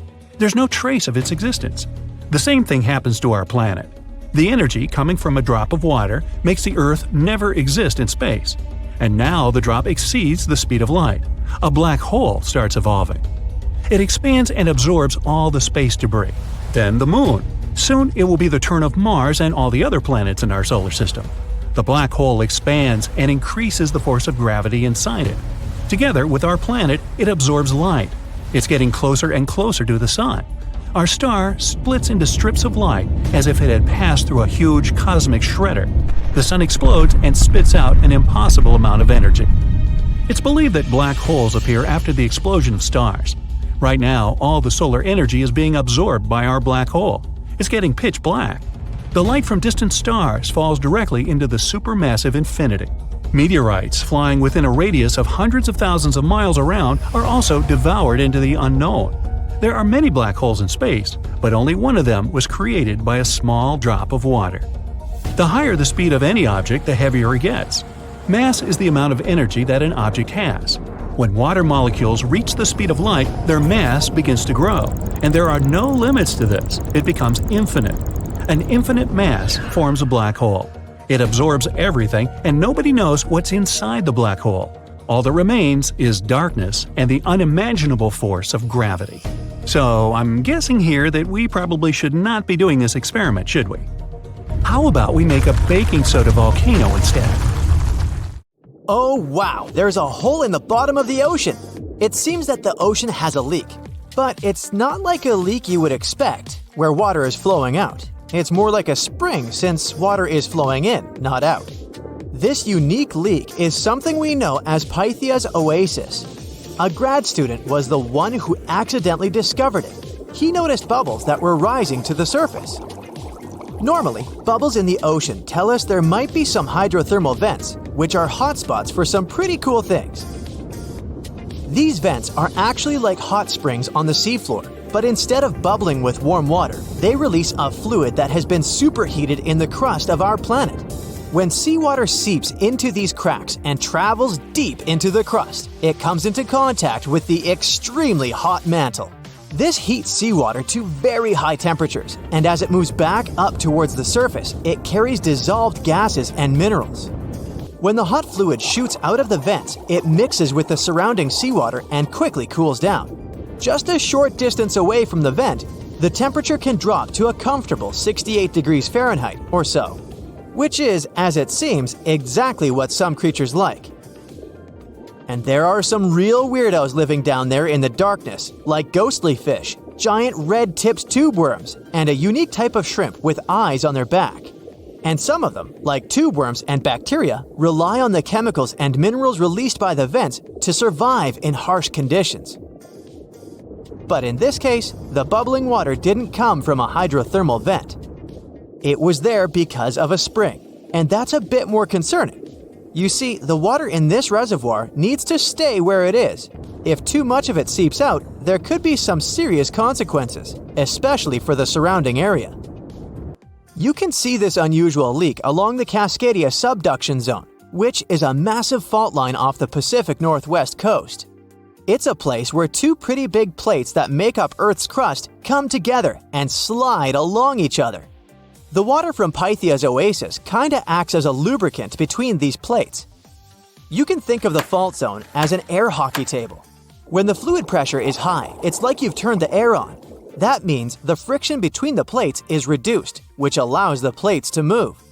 But if the fluid pressure is lower, the two plates can lock together, which then leads to the buildup of stress. Not that they'll feel bad. In the context of tectonic plates, stress is some pressure or force that can cause deformation. And if this stress starts to build up, at some point, it's gotta go somewhere. When it's too much, it can trigger earthquakes and most likely, not small ones. For example, a release of stress in the Cascadia subduction zone could lead to a magnitude 9 earthquake. For comparison, the biggest earthquake we've ever recorded happened in Chile in 1960. And it had a magnitude of 9.5. The damage was enormous. So we hope the water will stay in its reservoir and keep maintaining the delicate balance between the tectonic plates. We've explored only 5% of the ocean. Who knows how many cool things are there at the bottom, waiting to be found? For example, check out these mysterious holes scientists have stumbled upon in the depths of the Atlantic Ocean, near the Azores. They're neatly aligned and are about 4 inches apart, or in some cases, even several feet. They resemble punctures left by a sewing machine. Some think these holes could have a biological origin. For instance, some fish may have made them while walking along the seafloor. Others believe we could be looking at something that's human-made, maybe left by a spiked tire. Of course, such holes are perfect for making up stories about creatures from other planets who allegedly made them. Or maybe even legendary monsters, like that one from Loch Ness. It's definitely hard to explain such symmetry of the holes, but one deep-sea biologist offered a pretty good explanation. He said there could be an animal burrowing beneath the sediment, and from time to time, it could make little chimneys just to get access to clean water circulation in its small burrow. I mean, there are sediment piles around the opening of each hole, and they do support the idea that something pushed the soil from below. But there's still no proof these holes are actually connected beneath the surface. And there are also a lot of things hidden at the bottom of the oceans and seas that ancient civilizations left us. For instance, archaeologists made a really cool discovery off the southern coast of Croatia. A road hidden under layers of sea mud that's 7,000 years old. They found the ancient road at the sunken Neolithic site of Solin. The site of Solin was a human-made island in ancient times, and an archaeologist discovered it 2 years ago. He was studying satellite images of the area around Korčula, one of the beautiful Croatian islands. When he realized there could be something interesting at the bottom of the sea, he dove into the water with his colleague. And under the surface of the Adriatic Sea, which is part of the Mediterranean Sea, at a depth of 13 to 16 feet, they found stone walls that were most likely part of some ancient settlement. The landmass where people built the settlement was separated from the main island by a narrow stretch of land. Luckily, this area is protected from big waves by the surrounding islands, so the site remained relatively well preserved. It's now hidden beneath the surface of the sea and covered in mud. But it's so exciting to imagine how people walked on that road nearly 7,000 years ago, visiting nearby settlements. If you want to see the weirdest creatures, you can always head to the bottom of the sea. Actually, scientists have determined there could be more than 30 potentially new species at the bottom of the Pacific Ocean. They've collected them using their remote-controlled vehicle. That's a big step because until recently, they could only study such creatures through photographs. I'm talking about segmented worms, different types of coral, some invertebrates similar to centipedes, and many others. But there are also many old freaky creatures that we already know about that look like they came from sci-fi movies. Red octopus, blobfish. Okay, this one kinda looks normal until you raise it to the surface. The goblin shark, Sloane's viperfish, zombie worms.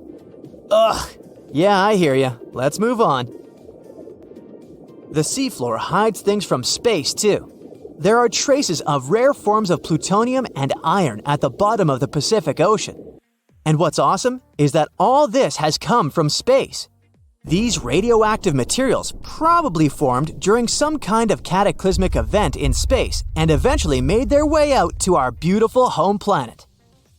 And this extraterrestrial debris most likely appeared on Earth within the past 10 million years. After it fell to the Pacific Ocean and settled at a depth of almost a mile, it became part of all those layers of rock down there. Plutonium is especially exciting for scientists.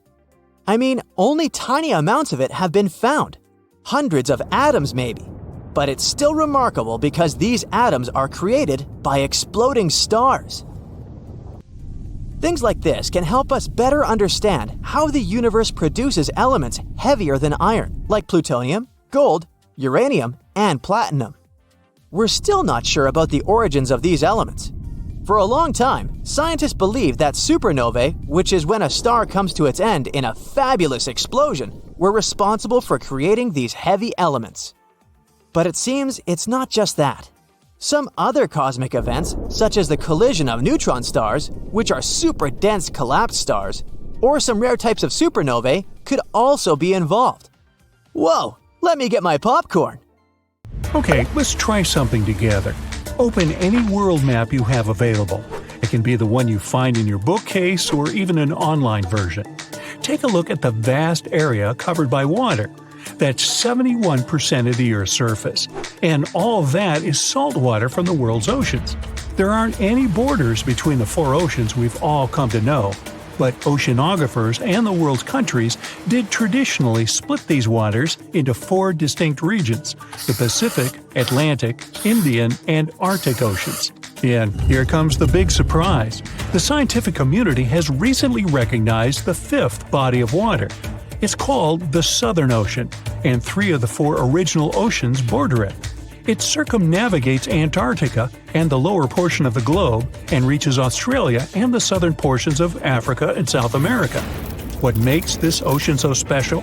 How did the scientific community eventually recognize it? And more importantly, what mysterious creatures does it hide?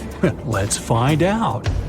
The Antarctic Ocean, or the Southern Ocean, was first mentioned back in 1937 in the second edition of the International Hydrographic Organization's Limits of Oceans and Seas. That's a mouthful. Back then, this organization considered that it was wrong to consider the Antarctic Ocean as its own distinct body of water. Why? Well, because at that time, an ocean was defined as water surrounded by land and not water surrounding land. However, they reconsidered it in 2000 and voted to include this ocean in the official list. They also decided on the name Southern Ocean over the commonly used Antarctic Ocean. Finally, the organization concluded that the ocean should be considered as ending at the 60th parallel south latitude. But how old is this ocean? Well, many specialists believe it to have formed only 30 million years ago, which would make it the youngest of the world's oceans. It was created when Antarctica and South America moved away from each other during the early stages of our planet's development. This unique water current is a distinctive component of the Southern Ocean, as it helps keep the waters flowing around the icy continent. It's called the Antarctic Circumpolar Current, and it moves to the east with incredible speed. It's estimated that it moves an enormous amount of water per second. Some of the disputes regarding the Southern Ocean also have to do with this amazing current. Some specialists believe it separates the water of the Southern Ocean from the waters of the nearing Atlantic or Pacific. Only the rapid circulating water is considered the Southern Ocean. On the other hand, though, a handful of scientists say that the current actually makes the naming issue more complex by not limiting the waters to a specific geographic location. They believe that the waters in the current are different in terms of composition from waters in the northern oceans because they are way colder and have a lot more salt. Sailors don't really like this new body of water, mostly because of the frequent cyclone-like storms that it experiences. They happen because of the big temperature difference between the ice packs and the ocean waves. As a result, these storms are very difficult to surpass for any sailors that happen to encounter them. I mean, really, these are the strongest winds found anywhere on our planet. More so, the vessels going through this area must also be wary of the frequent icebergs that may pop up every now and then, and also of the low surface temperatures. Just to paint you a better picture, some of the icebergs found here can span over several hundred meters and can exist all year round, regardless of the season. The latitudes from 50 to 70 have even earned the nicknames of Furious 50s or the Shrieking 60s because of these intense year-round storms. Even the landscape is unique. They say the Southern Ocean has bluer glaciers, colder air, and more intimidating mountains than anywhere else in the world. Now, let's get to the mysterious creatures that call this place home, as thousands of species of wildlife live only here and nowhere else in the world. Let's start with the quirky sea pig, or one of the sea cucumbers as it's sometimes called. There are a lot of them in the waters off Antarctica. Why is it called that way, though? Because of its pink hue and round, bloated looks.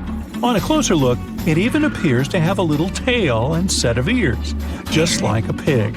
They do help a lot with the quality of the waters here, filtering sand and sediment. Then there are the Hoff crabs that live on the floor of the Antarctic Sea. The Southern Ocean is a cold water environment, but crabs are more adapted to warmer waters. So, Hoff crabs gather around the warmth made by volcanic vents. They get the needed warmth and food here. You can find them in large piles, one on top of another, literally filling the space at the vent openings. Now, wonder how they got their unofficial name? Well, it's because of their apparent similarity to the actor David Hasselhoff, whose impressive chest reminded explorers of the crab. Okay. Ever seen a fish that's completely transparent? You'd have to get to these waters down in the south, but they do exist, and they are simply called the ice fish. You can basically see inside them, being completely clear and all. That's because of their see-through skin and because they don't have any red blood cells. Their special power is that they can use antifreeze to prevent their bodies from going solid in the cold waters of the Southern Ocean. Instead of the standard thicker blood, the red one with hemoglobin, ice fish have thinner blood that moves around more easily throughout their bodies, hence giving them the much-needed nutrients and oxygen. Now, is there a monster hidden in these waters? Some people believe this to be the case, and thanks to recent research, we even have video footage of it. Some Australian researchers stumbled upon a bunch of weird-looking creatures that were swimming near the seafloor of the Southern Ocean. This pink blob-like fish seemed to be propelled by a little pair of fins. To quote them on it, it seemed to resemble a chicken just before you put it in the oven. I'm not sure I even want to know what that looks like. It took them some time and research to identify the monster.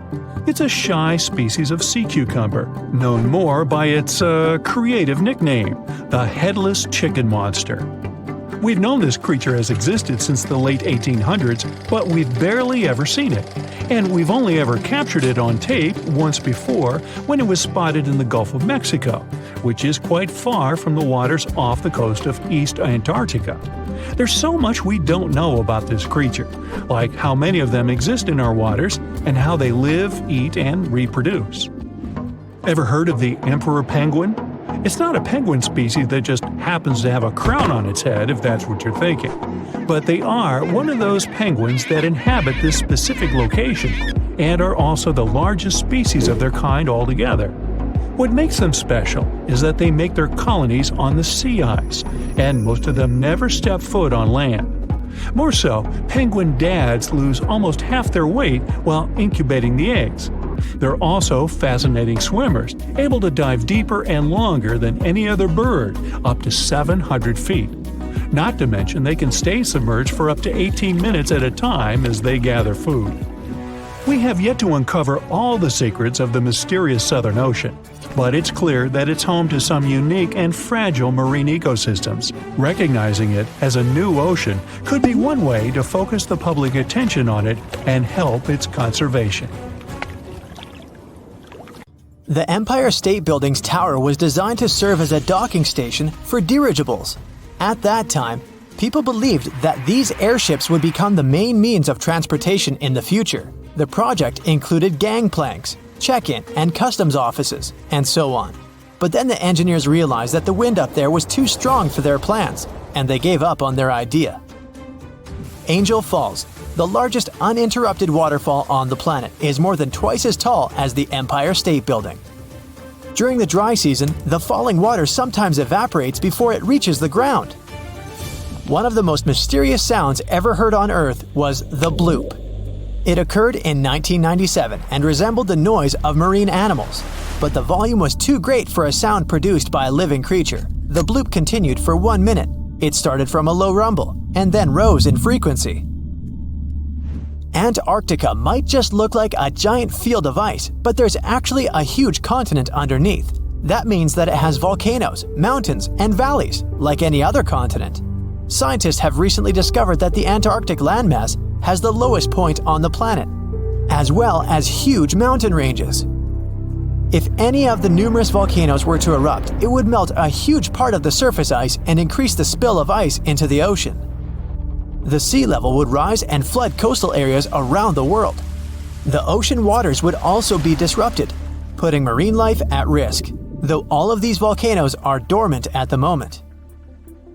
Each day on the South Pole lasts 6 months on this continent. The South Pole only has a single sunset and sunrise across an entire year. Early Earth might have been purple, not green. There's a theory that ancient microbes used molecules rather than chlorophyll to absorb sunlight. These molecules likely gave living organisms a violet tint. During the Stone Age, the entire population of Central Europe was around 1,500 people, which means they would all fit on a mid-sized cruise liner these days. Astronomers have figured out that the Milky Way weighs around 1.5 trillion solar masses, and one solar mass is the mass of our Sun. A tiny part of this weight is a supermassive black hole at the center of the galaxy, and 200 billion stars. The rest is dark matter, mysterious and invisible. If all sheets of Arctic ice and glaciers melted at the same time, the sea level would rise for the height of a 26-story building.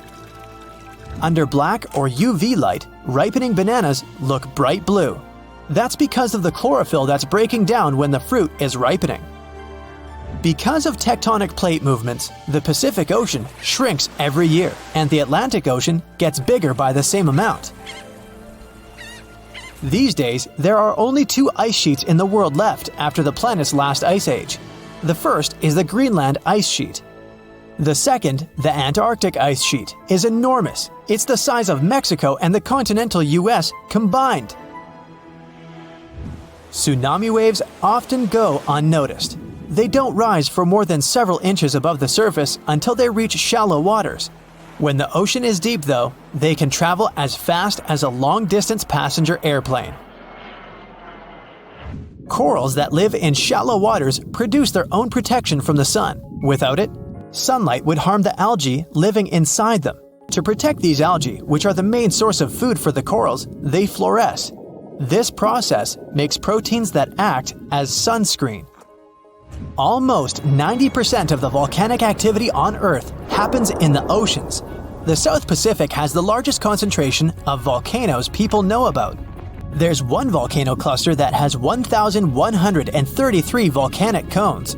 All of them are active and cooped up in an area the size of New York State. The Zemchug Canyon in the middle of the Bering Sea is the largest underwater canyon ever discovered. There are more treasures and artifacts at the bottom of the ocean than in all museums in the world combined. In 1900, one of the biggest hurricanes struck near Central America and in the Gulf of Mexico. It then went as far as Florida and Texas and is considered to be the most devastating hurricane in the United States history. They first detected it on August 27th, and it lasted for many days. By the time it reached the Texas coast, the storm had turned into a Category 4 hurricane. Hurricanes are categorized on wind speed and intensity using something called a Saffir-Simpson scale. There are 5 different categories from 1 to 5, with 1 being the weakest and 5 being the strongest. The people of Galveston had less than 4 days to prepare for the arriving storm that even stretched out to Oklahoma and Kansas. The Great Hurricane then made its way to the Great Plains and turned towards the Great Lakes, New England, and reached southeastern Canada. The storm was so bad that more than 3,600 homes were damaged, even though they were sturdy enough to withstand the storm. Given the population numbers back then, it was equivalent to hundreds of thousands of houses destroyed, if not millions. Spotted Lake, Canada. They call it the most magical spot in Canada. In winter and spring, this is just a regular lake that looks like any other, but try going there in the summer when the water starts to evaporate. It'll feel as if you've entered a different world, a polka-dotted landscape with blue, green, and yellow spots. Over the summer, there are over 300 pools there, and they all look magical. Over the centuries, people believed each of them had different healing properties. Oh, and the explanation for the vibrant colors is pure science. Each of them has a high concentration of different minerals.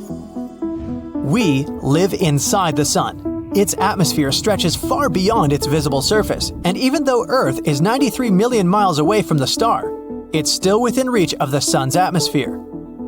Auroras happen when charged particles from the sun get caught by Earth's magnetic field and crash into the upper atmosphere near the poles.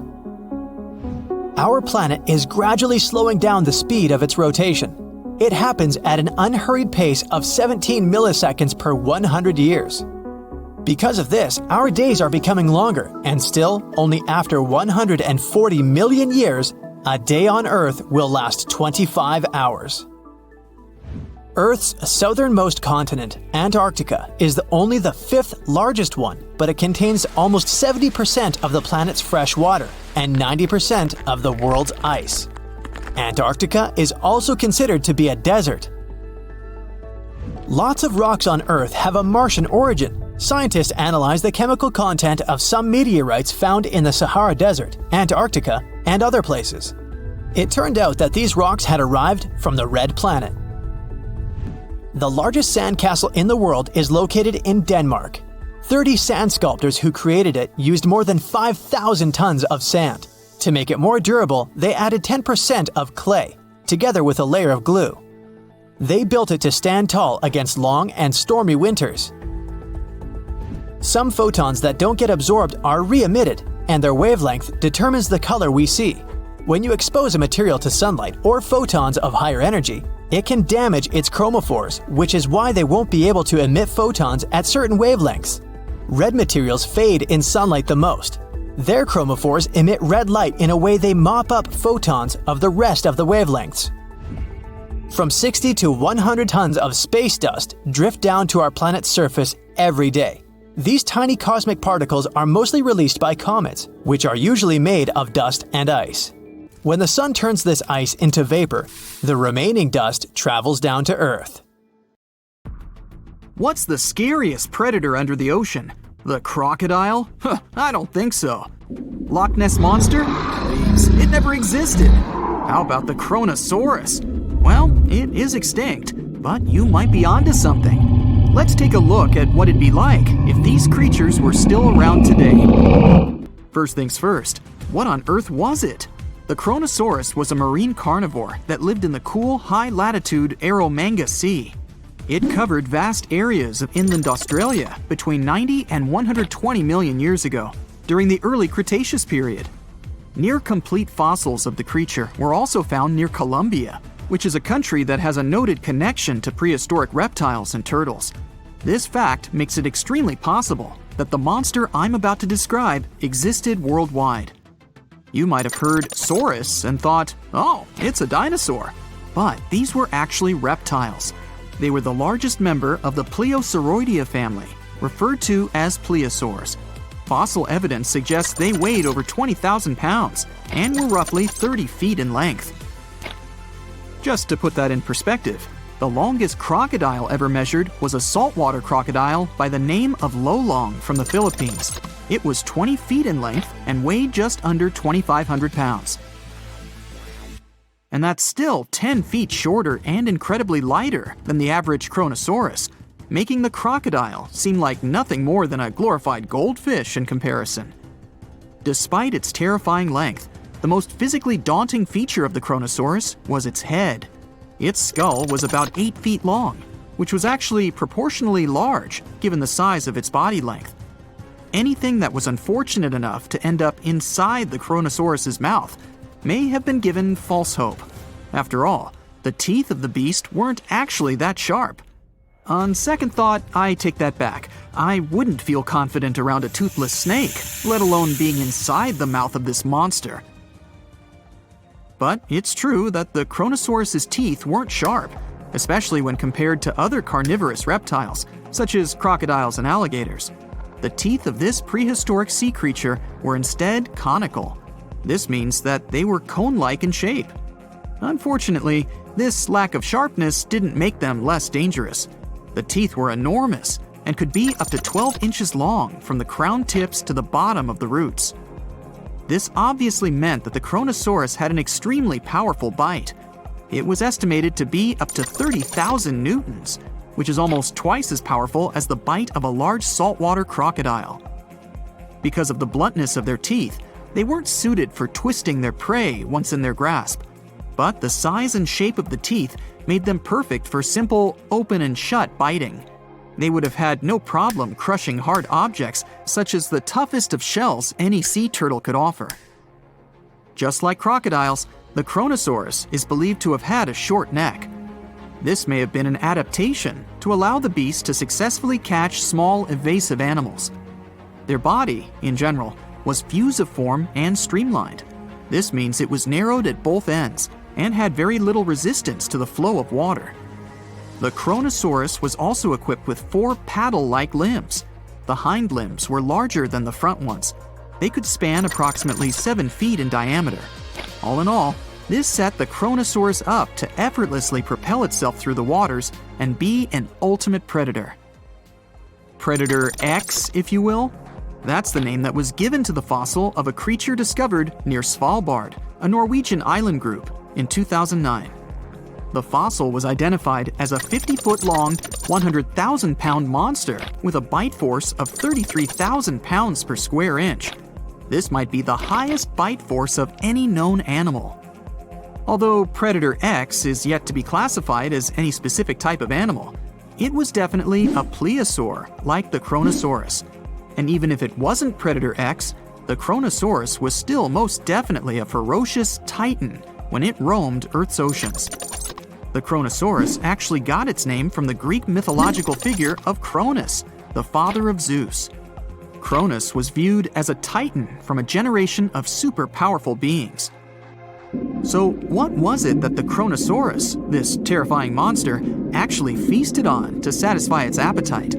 This creature was known to eat sea turtles, squid, and other larger marine reptiles of that time, such as elasmosaurids and ichthyosaurs. This suggests that if crocodiles existed in the realms of the Kronosaurus, they too might have turned into lunch for the beast. There's evidence from the fossil remains of the Kronosaurus that suggests that they also feasted on sharks, which I know is a disappointment to those of you who view that beast as the king of the ocean. Not when the Kronosaurus was around, my friend.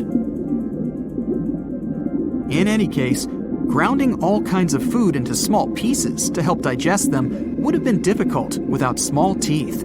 This explains the presence of rounded stones found in many of the remains of these sea creatures. Researchers believe these stones may have been swallowed to control buoyancy or to help process food.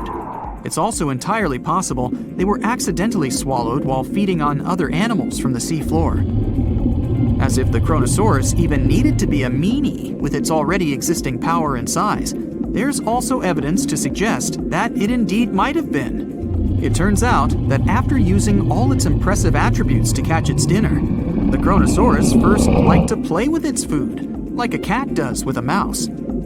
I guess since the hunt was so easy for them, they needed to get their fun from somewhere else. Well, I think now you should have a good idea about these creatures. So let's ask ourselves what it would be like if they were still around today. And by the way, why aren't they? Well, the Kronosaurus was completely finished off by the same KT meteor that took out the dinosaurs 66 million years ago. But even before this catastrophic event, they were coming under increased pressure from an even bigger and more vicious family of carnivorous marine reptiles known as mosasaurs. You can't always be a top dog, I guess, or rather, top marine reptile. But what if this never happened, and they were still roaming Earth? Well, this might be obvious, but can you imagine what kind of impact that would have on sea tourism? Based on the impact that famous movies about sharks and killer whales had, what do you think the presence of a Kronosaurus in the ocean would do to beaches? The very creature that would eat sharks and whales for breakfast.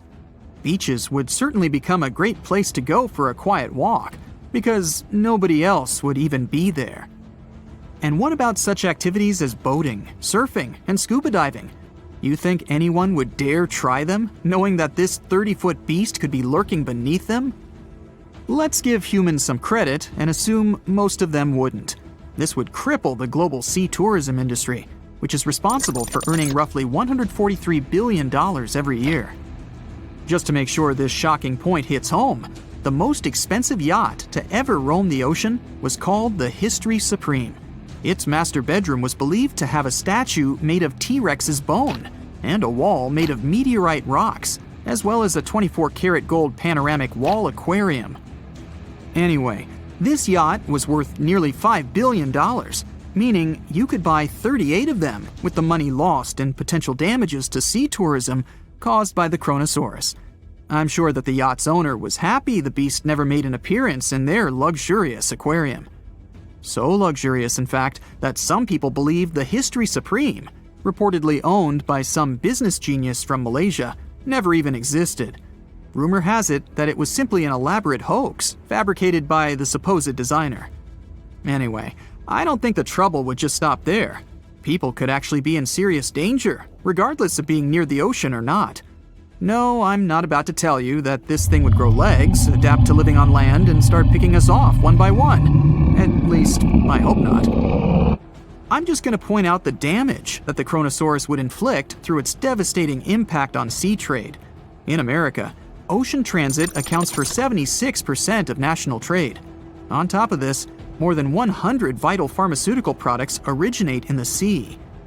I'll also state the obvious and point out that the ocean is a huge food source for us humans. The presence of the Kronosaurus could have a great impact on our relationship with the ocean, something we usually take for granted. A wanderer walking through a desert feels the scorching sun like never before. You can see him from afar thanks to his shining clothes. His long hoodie is covered with foil. It reflects sunlight and protects him from heat. The ground is so hot that shoe soles can melt on it. That's why the wanderer's boots are covered with heat-resistant material. A cloudless sky, barren land, and heat. But the wanderer is not in the desert. He's walking on the ocean's bottom. He doesn't know why this happened, but all the oceans on Earth dried up. It happened almost instantly, and even the greatest minds in the world don't know why. The wanderer knows only one thing. When it happened, his family was on the other side of the ocean. For several months, he's been traveling across this lifeless land, and he won't stop until he finds his family. The landscape around is spectacular. People have finally found out the secrets of the ocean depths. The seabed consists of huge mountain ranges and volcanoes. They fell asleep forever after the water had disappeared. Also, there are huge trenches leading to the unexplored depths of the planet. People had to build bridges to get over these enormous cracks in the ground. But most of the ocean floor is flat plains, boundless, lifeless, merciless. The wanderer's walking across a huge canyon. Once, it was swarming with sea life. The man puts on a gas mask, but not because of a sandstorm. Many fish and other marine inhabitants used to live in such canyons. Now, all that's left is a terrible smell. The wanderer passes by huge skeletons of whales. Among them, he notices dirty tents. People are hiding there from heat. The temperature in the area is much higher than in the Sahara Desert. One of the main functions of the ocean was to distribute heat all over the planet. The sun emits heat and radiation. The ocean absorbed this energy. Lots of currents were warm, and they carried this warmth around the world. The water got heated at the equator, then it evaporated and turned into clouds. When warm air rose, it pulled along colder air from below. This allowed the energy to be evenly distributed. In simple words, the ocean cooled hot places and brought warmth to cold ones. Now there's none of this. Every day the sun burns the equator and dries up the rest of the planet. The wanderer doesn't come close to the tents. He is carrying the most valuable treasure in the world and doesn't want people to notice him. The inhabitants of Earth are just trying to survive, and many have forgotten about such a thing as morality.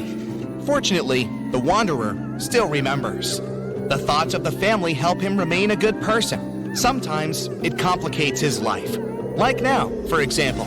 In the distance, he sees a young girl. She doesn't look well. There's no one around, and the wanderer decides to help her. Out of his backpack, he pulls a thing worth more than all the gold on the planet: a bottle of water. The girl takes a few sips, but instead of thanking the wanderer, she starts screaming. It's a trap! Her accomplices appear from different sides. Looters. They're gonna take everything. The wanderer runs away. He hasn't eaten for several days, and his strength is leaving him. He won't be able to keep going much longer. The marauders are closing in on him. The wanderer throws the bottle aside. His pursuers rush to the water like crazy. They forget about the man and fight one another for the bottle.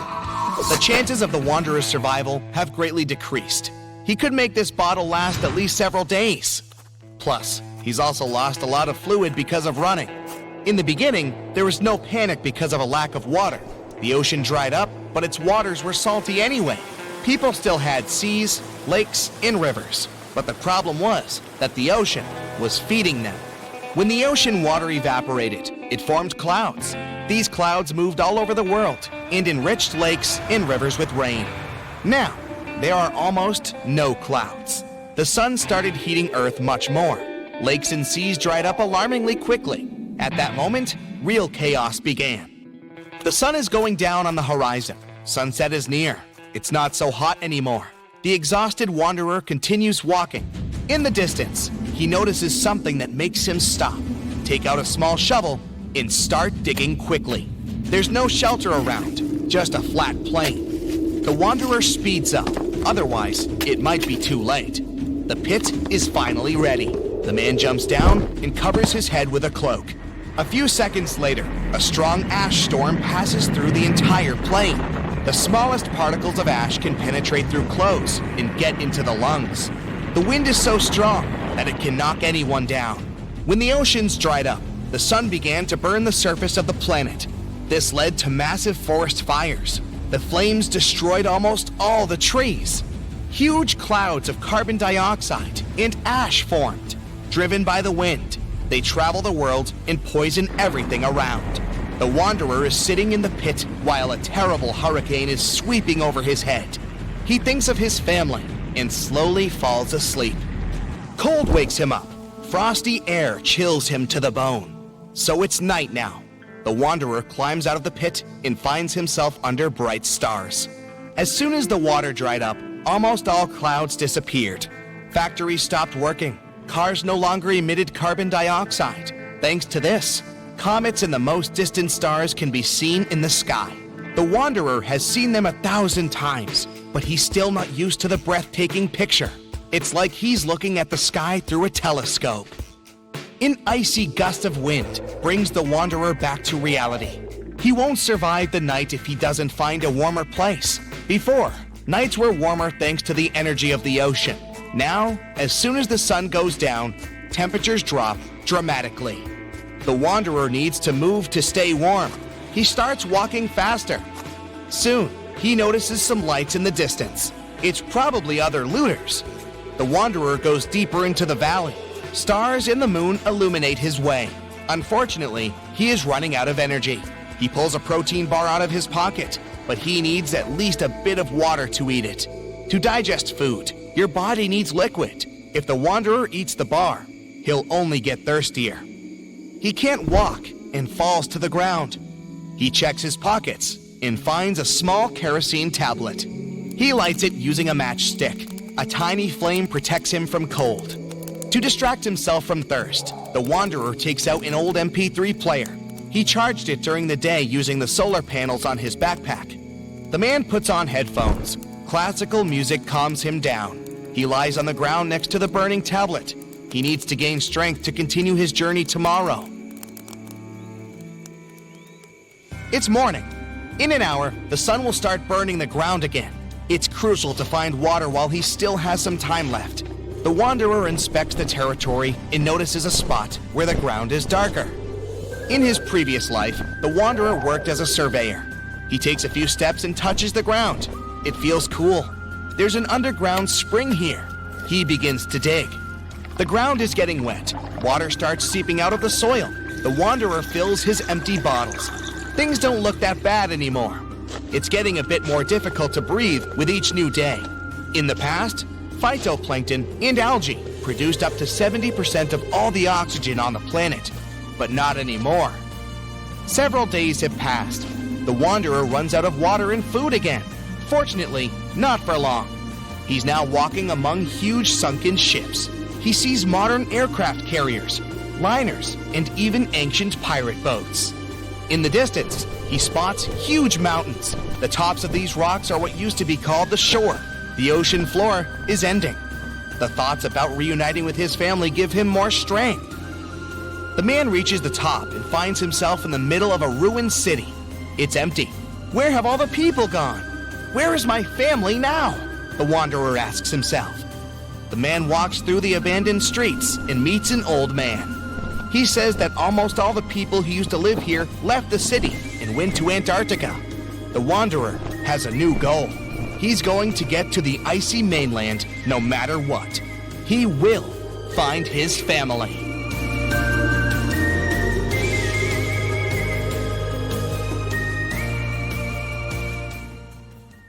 Lions, dogs, cats, all these mammals sleep in pretty comfortable positions. But not whales. They look like giant floating loaves of bread, which is a scene one diver accidentally came across in the Caribbean Sea. 6 whales were just standing upright with their tails pointed down at a depth of about 65 feet below the surface. Scientists discovered that when sperm whales take a nap, they stay in this position for 10 to 15 minutes. They don't move or breathe.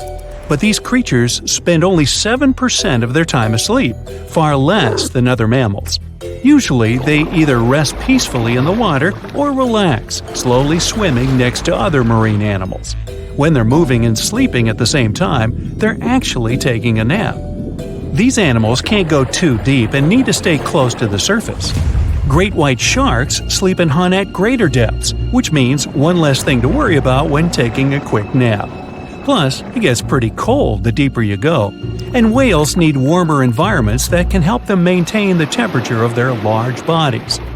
When alone, dolphins enter a stage of deep sleep. It usually happens at night and lasts for only a few hours at a time. While sleeping, the animal floats at the surface. It shuts down half of its brain, I can relate, together with the opposite eye. The other half is at a low alert level, awake and ready to react if some unwanted visitor comes closer. The part of the brain that is awake also sends signals when it's time to go up to the surface to take a breath of fresh air. Marine mammals have the blowhole. That's a flap of skin they can open and close whenever they want. People breathe automatically. Your body knows what it needs to do even when you're sleeping. But whales and dolphins have a voluntary breathing system. It means they need to consciously go to the surface to get some air. And one part of their brain needs to always be awake to inform the animal it's time to go up. Whales and dolphins can hold their breath way longer than other species. They also have a higher tolerance for carbon dioxide and can take in more air. Their red blood cells store more oxygen too. Whales and dolphins' blood goes only to those body parts that really need oxygen. If a whale only uses its brain, heart, fins, and some other muscles needed for swimming at the moment, those will also be the only body parts that will get the oxygen. Digestion or other functions can wait. The ocean is not a place where you can relax and peacefully fall asleep.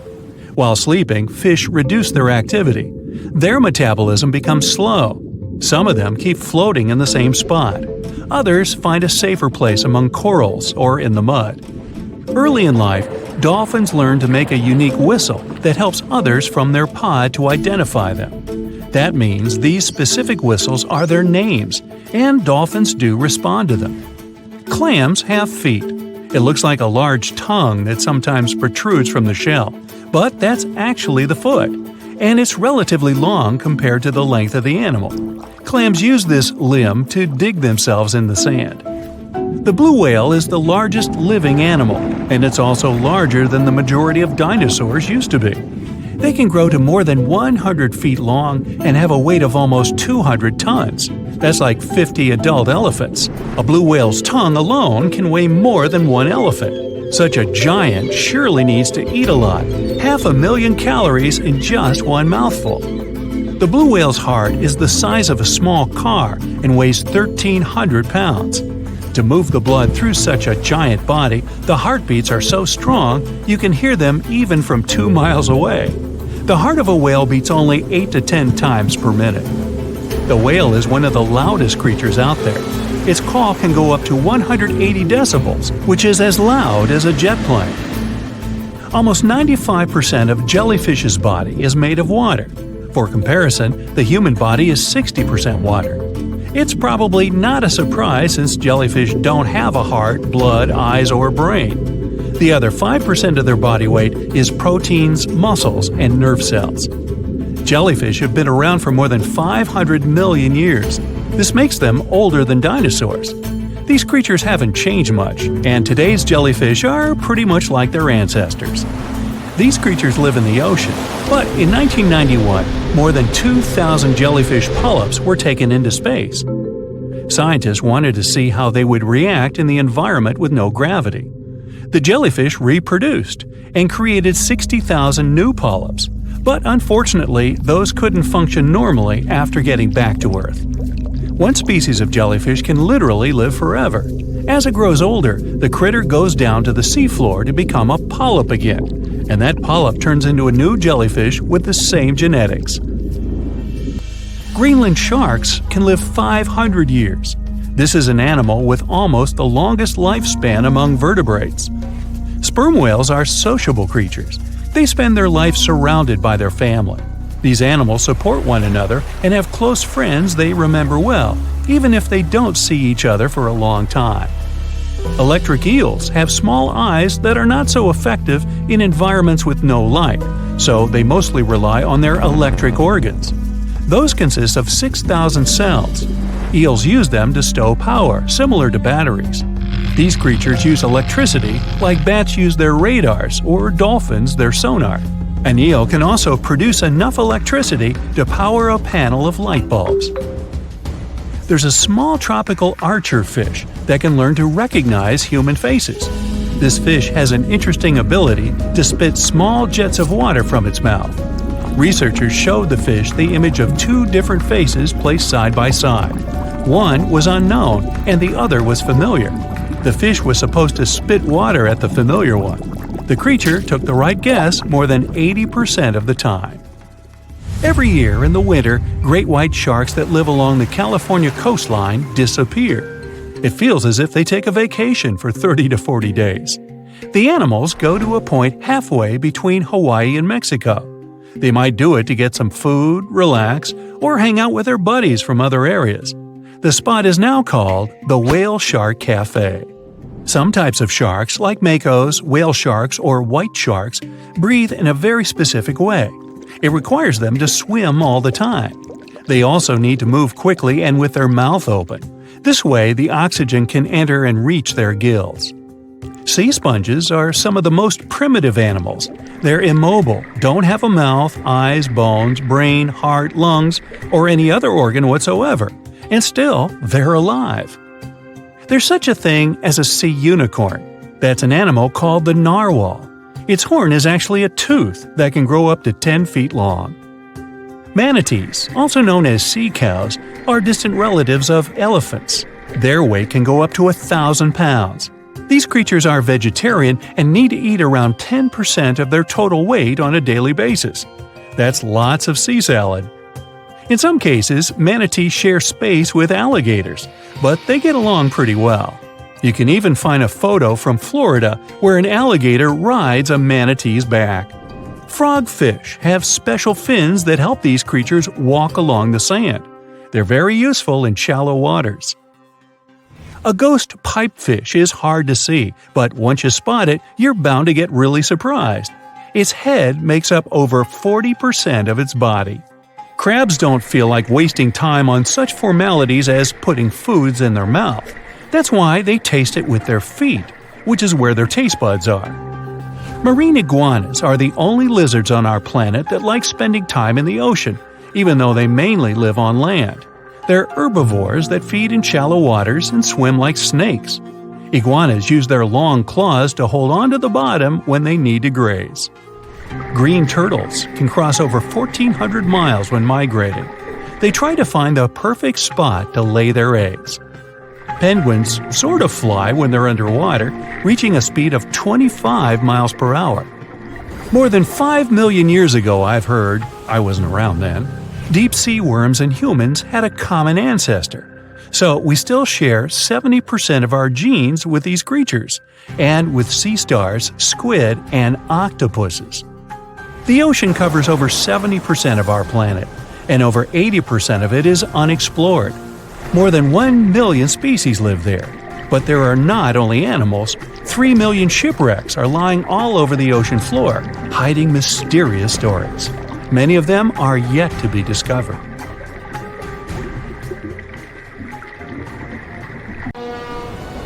My, it's wet out here. In 2016, scientists decided to study the widest part of the Atlantic Ocean, between Africa and South America. It's kind of lonely there. They went days without seeing a single plane or ship.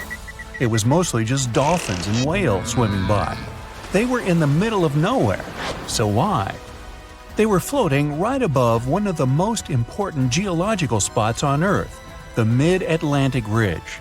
It's where two monster tectonic plates meet. Tectonic plates are massive jigsaw pieces that are constantly moving, even though we usually can't feel them. They form the Earth's crust, and in this case, meet beneath the Atlantic Ocean. The researchers floated over the ridge and dropped down some instruments that detect waves, earthquakes, and other vibrations. A year later, they came back to collect the results. At first, the goal was to learn more about the history of the two plates. But the instruments picked up a whole lot more than that. They found out some stuff about the future, too. Way down at the bottom, there's a layer of extremely hot liquid rock that's constantly rising up, pushing on the tectonic plates and causing them to move apart from each other. That means that the Atlantic Ocean is expanding about 2 inches every year, pushing Europe and Africa away from the Americas. At the same time, its bigger neighbor, the Pacific Ocean, is shrinking. It's the biggest ocean, right now, with a huge area that's around 30% of the Earth's surface. Its average depth is 13,000 feet and is home to the famous Mariana Trench, the deepest spot in any ocean. And yeah, it's now shrinking by around 1/5 of a square mile per year. Some scientists even believe that eventually, millions and millions of years from now, the Pacific Ocean could completely disappear. This ocean is where we think most earthquakes happen, plus it's where a lot of the world's volcanoes are. All that causes lots of shaking. Plates move around and old parts of the Earth's crust get destroyed. The ocean floor can't grow fast enough to replace it. This means some big changes are coming in the future. A couple of inches isn't exactly a big deal, but after a few 100 million years, there'll probably be a new supercontinent on Earth. Australia is slowly heading north, and it could eventually collide with Korea, Japan, and eastern China. Africa is moving too. In 50 million years, it'll be pushing right up against the southern parts of Europe. Since it's all happening so slowly, I've had a chance to think up some future scenarios. Okay, not me. A bunch of super brainy scientists with even brainier computers. The first scenario, a monster landmass called Novo. The Americas would slam into Antarctica, then they'd team up and head over to Africa. Meanwhile, Africa would have already smashed into Europe and Asia. Not bad, at least you'd save some money on plane tickets. But for most people, it would take an epic road trip to get to a beach somewhere. The second scenario is Ultima. I feel like these all sound like car names. Anyway, in this scenario, the Atlantic stops getting wider. Actually, it's the opposite. It starts closing in on itself. This new super cool continent would be surrounded by the Pacific Ocean. Scenario 3. Orica. Both the Atlantic and Pacific Oceans eventually shrink down until they either disappear or end up like tiny little lakes. All the life in these two oceans is gone. Instead, some new ocean starts forming to replace them. And the new supercontinent? It has Australia in the corner, with the Americans and East Asia each on the opposite side of a small puddle that used to be the Pacific. The rest of the planet is one big unexplored super ocean inhabited by… who knows? I won't be around then. Number 4. Amasia. There's that car thing again. This one predicts Africa, Australia, and all the continents except Antarctica start moving north. Sorry, Antarctica, even planet Earth keeps forgetting about you. Better luck next time. Well, way off in the future, it might be possible to take a big old road trip across every continent, or drive across the African-South American border, or even get to Australia without having to take the longest flight of your life. But we've got a while to wait. What should I do for the next 250 million years? Binge watch some Brightside? Tectonic plates move at different speeds, some slower, some slightly faster. Your hair and fingernails actually grow at roughly the same speed as these beasts move. Imagine if everyone lived on one of those supercontinents. Animals would finally be able to cross continents and meet species they've never seen before.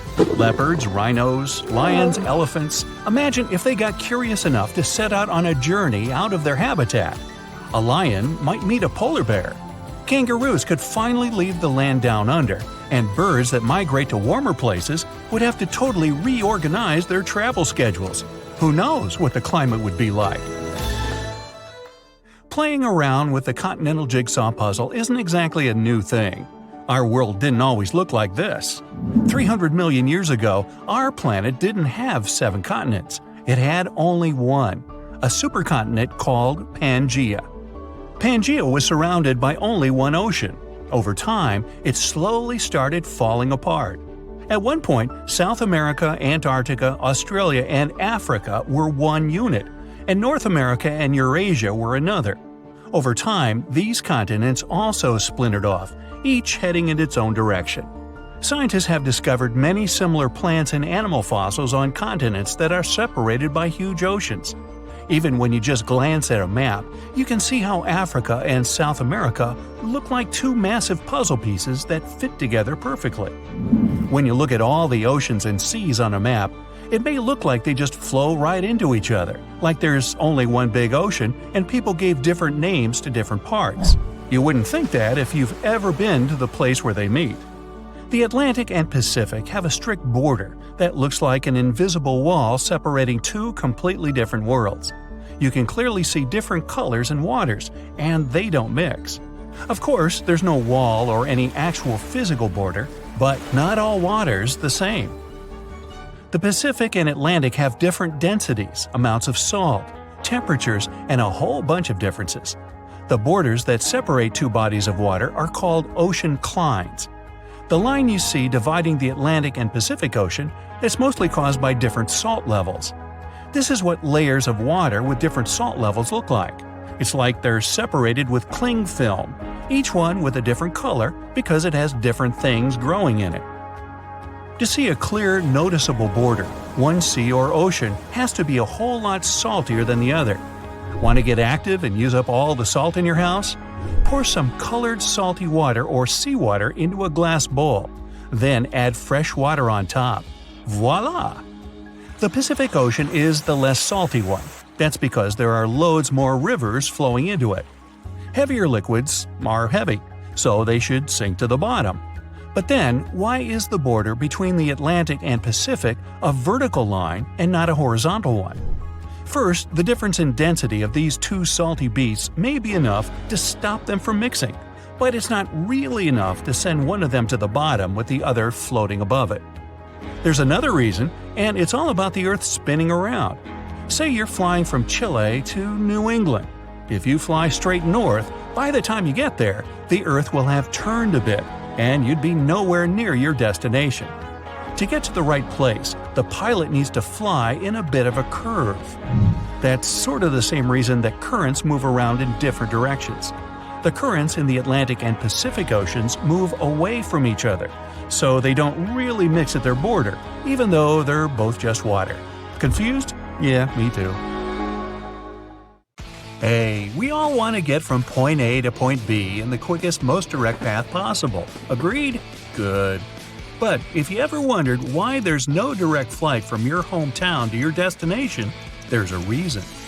When deciding on a new route, airlines have smart analysts who decide what that route will be or if it'll even happen. They got two main questions to answer: how many people want to go there, and how much money are passengers willing to pay?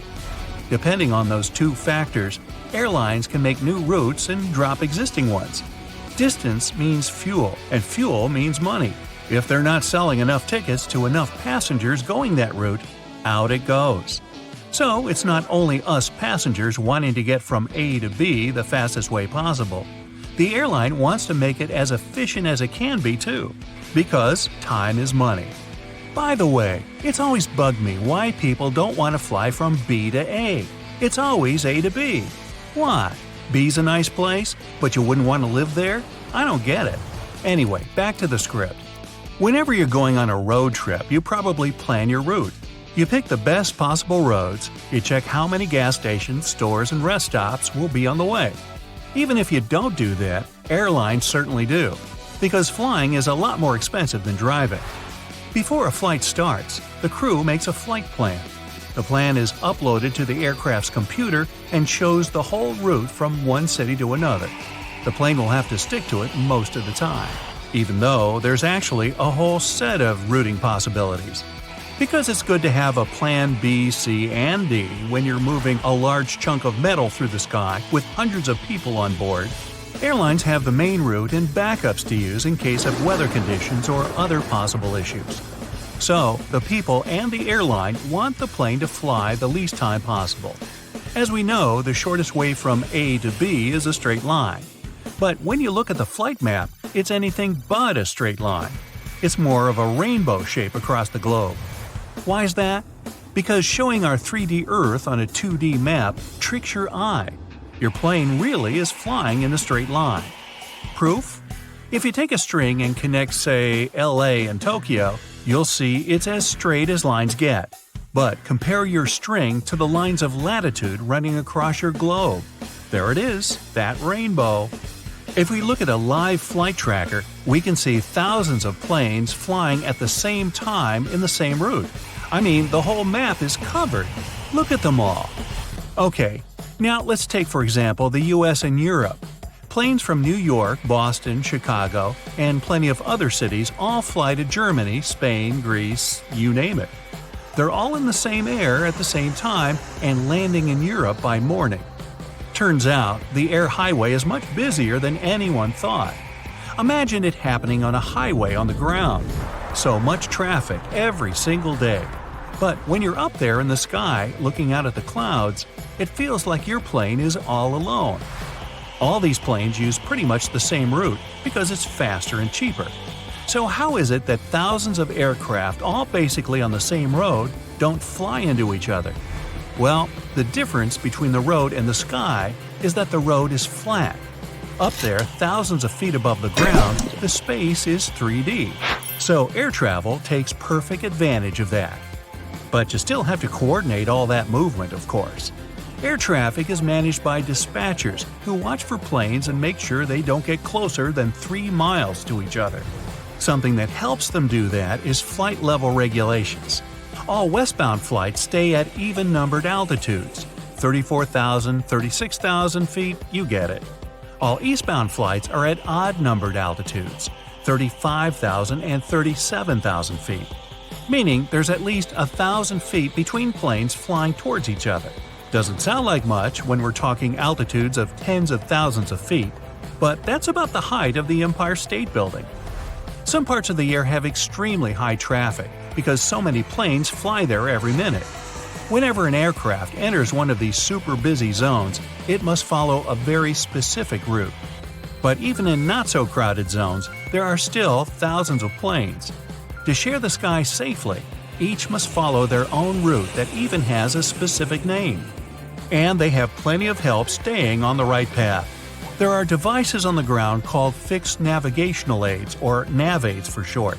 They send radio signals in the sky that an aircraft can pick up on. You also have waypoints that are simply geographical points on Earth.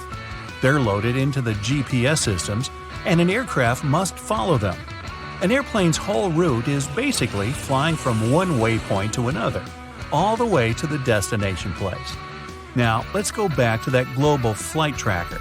Something else you'll notice is that planes mostly avoid flying over the ocean and large bodies of water, the Pacific Ocean in particular.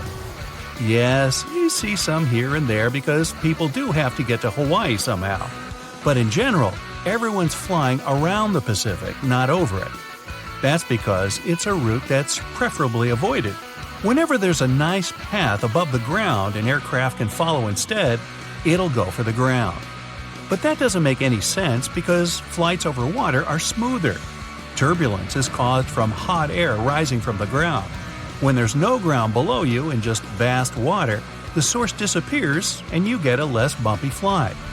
Still, flying over land is safer.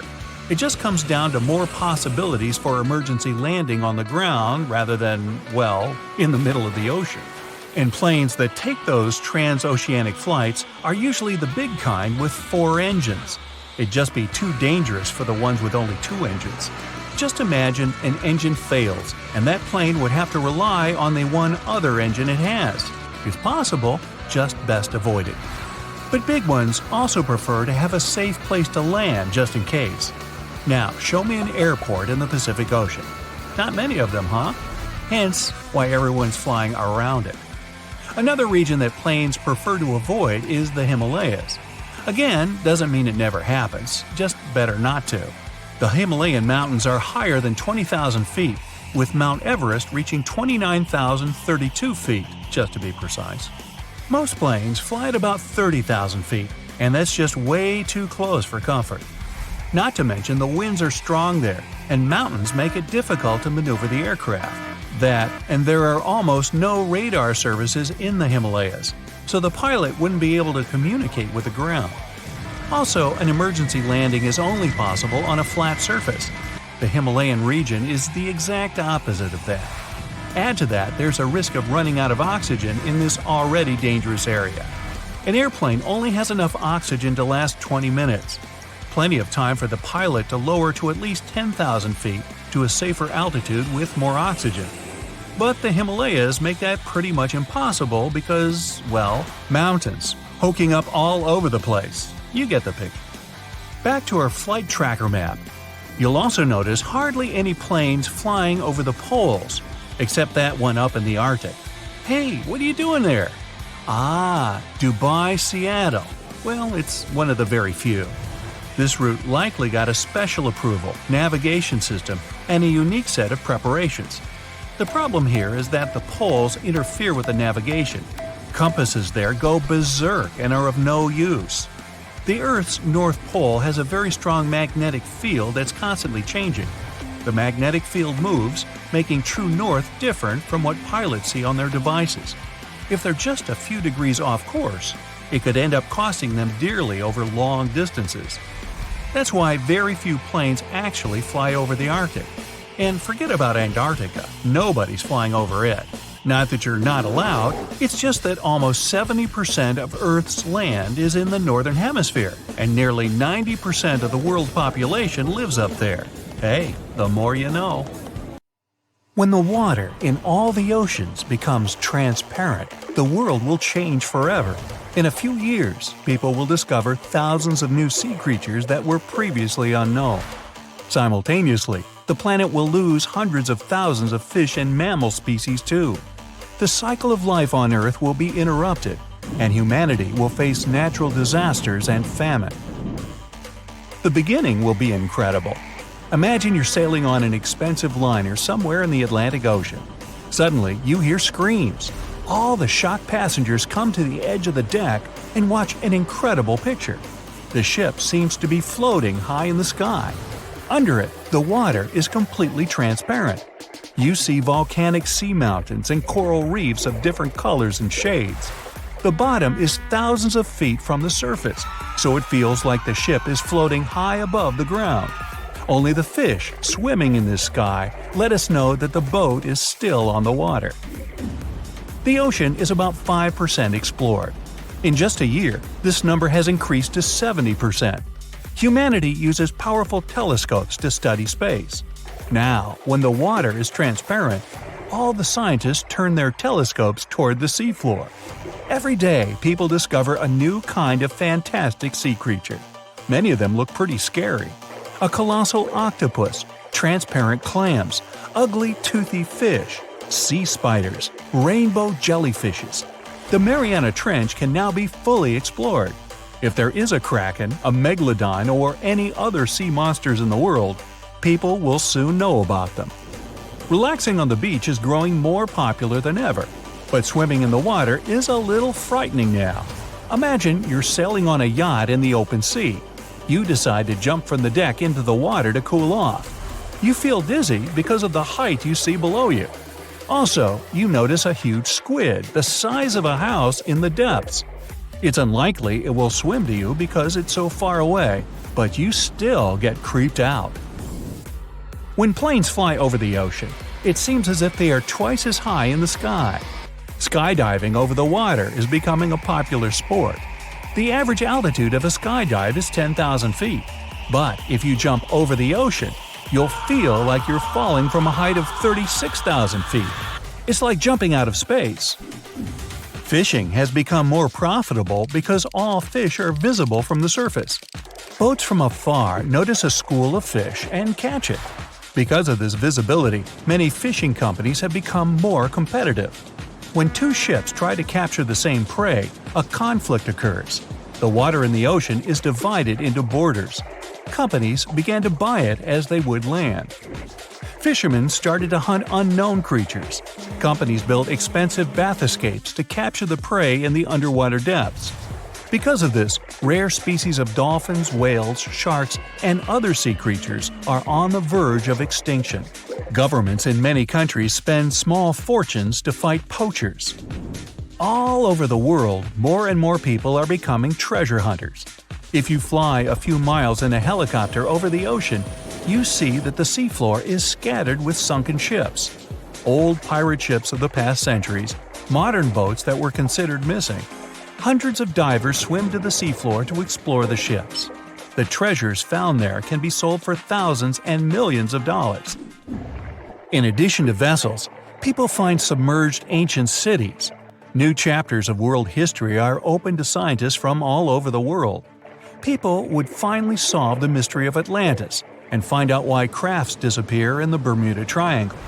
The number of shipwrecks in the world has significantly decreased. Even if a boat sinks, rescuers quickly notice it and fly to help. Submarines no longer sail almost anywhere in the world. They served as secret stealth vessels, but now all secrecy has become transparent along with the ocean. Besides the treasure, people see all the garbage that has been thrown into the seas. Billions of tons of plastic lie before the eyes of all mankind. All the water is littered with trash of different colors and different sizes. It's undeniable how marine life suffers from this. It's impossible to turn a blind eye. People decide to save the ocean. In many countries, releasing plastic into the sea becomes illegal. Plastic recycling plants are built in a lot of cities. All the world's sea ice has become transparent. Trips to the Arctic are trending. The Valley of Ice and Cold now resembles a world of crooked mirrors. Some of the ice is so transparent you can't even see it. Because of their transparency, more sunlight passes through. The water level is rising, but it's not a big problem because the water in the ocean evaporates faster too. These massive vapors condense into huge thunderclouds. Heavy rains pour for weeks and even months. Some cities are flooded. Many countries have declared a state of emergency. Previously, the ice reflected the sun's rays and sent them back into space thanks to its white color. Now, vast chunks of ice, some the size of a country, let light through. Our planet gets too much ultraviolet light. Because of this, the atmosphere is being destroyed. Every year, more and more solar radiation penetrates the Earth. This affects crops and increases the incidence of diseases among all living beings. And this is just the beginning of the problems. The ocean contains many microscopic substances needed for small organisms to live, such as phytoplankton and seaweed. They are food for larger creatures, krill. Life in Antarctica depends on krill. Fish, whales, and penguins feed on it. If they can't feed on krill, large predators won't feed on regular fish. The ocean is blue because of the salt and various small microorganisms, algae, and nutrient mud. As soon as the water became clear, it lost all its nutrients. Many fish and marine mammals are disappearing from our planet. Sunlight penetrates to the farthest depths of the ocean. The sea creatures that live there were not used to the light. New conditions adversely affect their lives. People discovered so many new species, but lost almost all of them just as quickly. Because of the sun, the water heats up more, and the amount of oxygen decreases. Fish are now not only hungry, but can't breathe. There is a worldwide shortage of fish. Cities that used to live off fishing are growing poorer. Animals, such as gulls, bears, seals, and many others, can't find food and are on the verge of extinction. In restaurants, fish becomes an expensive delicacy. People create artificial lakes and breed fish there, but this is not enough to save the planet. When the ocean was not transparent, the water evaporated and condensed in the sky, along with many nutrients. Rain clouds formed, and the wind drove them around the world. Now, jungles and rainforests feed on lifeless water. This affects the entire animal world. Trees and plants in the rainforest stop growing as they used to. Animals become sick more often. And because of prolonged heavy rains, nature is drowning. The circle of life is broken. Fortunately, this is unlikely to happen. The sea is enriched by the deserts. Every year, 2 billion tons of dust rises into the air. Most of this dust comes from the deserts. Then, 1/4 of this falls to the seas and oceans and becomes food for microorganisms. Therefore, the dust must disappear for the ocean to become transparent. But it's not just dust that's the only source of a nutrient-rich ocean. Tropical rains fall in the forest of the Amazon. This water, which is also filled with nutrients, evaporates and condenses into a cloud and pours into rivers, lakes, and oceans worldwide. This feeds algae. Plankton and krill feed on the algae, and larger fish eat plankton and krill. This circle of life shouldn't be broken, so it's essential to keep the oceans and seas clean. Movies, TV series, and documentaries show us basically two situations. You get on a cruise ship and set out on a sea voyage, and during a storm, the vessel sinks. The good news is you survive. The bad news is you're in the middle of the sea. Another situation is that you're flying on an airplane. Something goes wrong, the engines catch fire, and the plane crashes into the ocean. Water surrounds you, and you don't know what to do. In both cases, you have a high chance that rescuers will save you. Flight controllers quickly find out that a plane has crashed into the sea. The same applies to large ships. Modern navigation and communication methods help rescuers find you quickly, especially if several people get in trouble. But let's imagine another, more terrible situation. Let's say you are at a seaside resort and tell your friends you want a snack. You go to the beach, buy some food, and decide to have lunch in the open sea. You rent a catamaran or a small boat, sail away from the shore, and fall asleep. Intense heat wakes you up, and you find yourself in the middle of the sea. You have no idea where the shore is and how long you've been here. Fortunately, you have a phone, but the bad news is that it's run out of battery. At this point, you may start to panic, and no matter how corny it sounds, don't do that. Boundless waters from all sides can make you nervous. Feeling like a little particle in a giant sea can cause existential horror. But you have to understand that panic will only make things worse. You have to keep your sanity and think clearly. To begin with, you're in an advantageous position because you have a boat. Some people get stuck at sea with nothing, so you have a better chance of surviving. By the way, if you're in the water without a boat, but you have pants, then you can easily make a life jacket. Just tie 2 pant legs in a knot. After that, start splashing water with your hand, making air bubbles so that the resulting air gets inside the pants. After that, grab the upper part tightly to prevent the air from escaping and put them around your neck. Now you have an air vest. Okay, back to you, stuck on a boat in the sea. You don't have pants, only a pair of shorts and a t-shirt. In addition, you have the remains of a burrito and some water in a bottle. Please don't drink it all at once. Try to make it last as long as possible. And it's also important not to drink seawater. Salt in it will cause even more intense thirst and trouble for your organism. You need to collect fresh water from the rain. Keep the bottle open and let your clothes get wet. The important point is that if you've swum in the sea wearing these clothes, they're covered with a thin layer of salt. So first, let your t-shirt get soaked by rainwater, then squeeze it to wash off all the salt, and only after that use your clothes to collect fresh liquid. Great, you have a whole bottle of fresh water. Take small sips several times daily, and you will have enough for a week. Now you need to get some fish. The good news is that sea creatures have approached you. The boat attracts the attention of marine life. They come to you out of curiosity or to use the boat as shelter. All you have to do now is catch lunch. If you're wearing shoes, use laces or tear off a piece of fabric from your clothes to make a small rope. Attach a piece of your burrito or any object to the rope's end and start fishing. Now you have food and water and nothing to worry about. Except for sharks. Bright colors or a drop of blood in the sea attract these hunters. You can scare them away by screaming and hitting your hands on the water. Make more noise.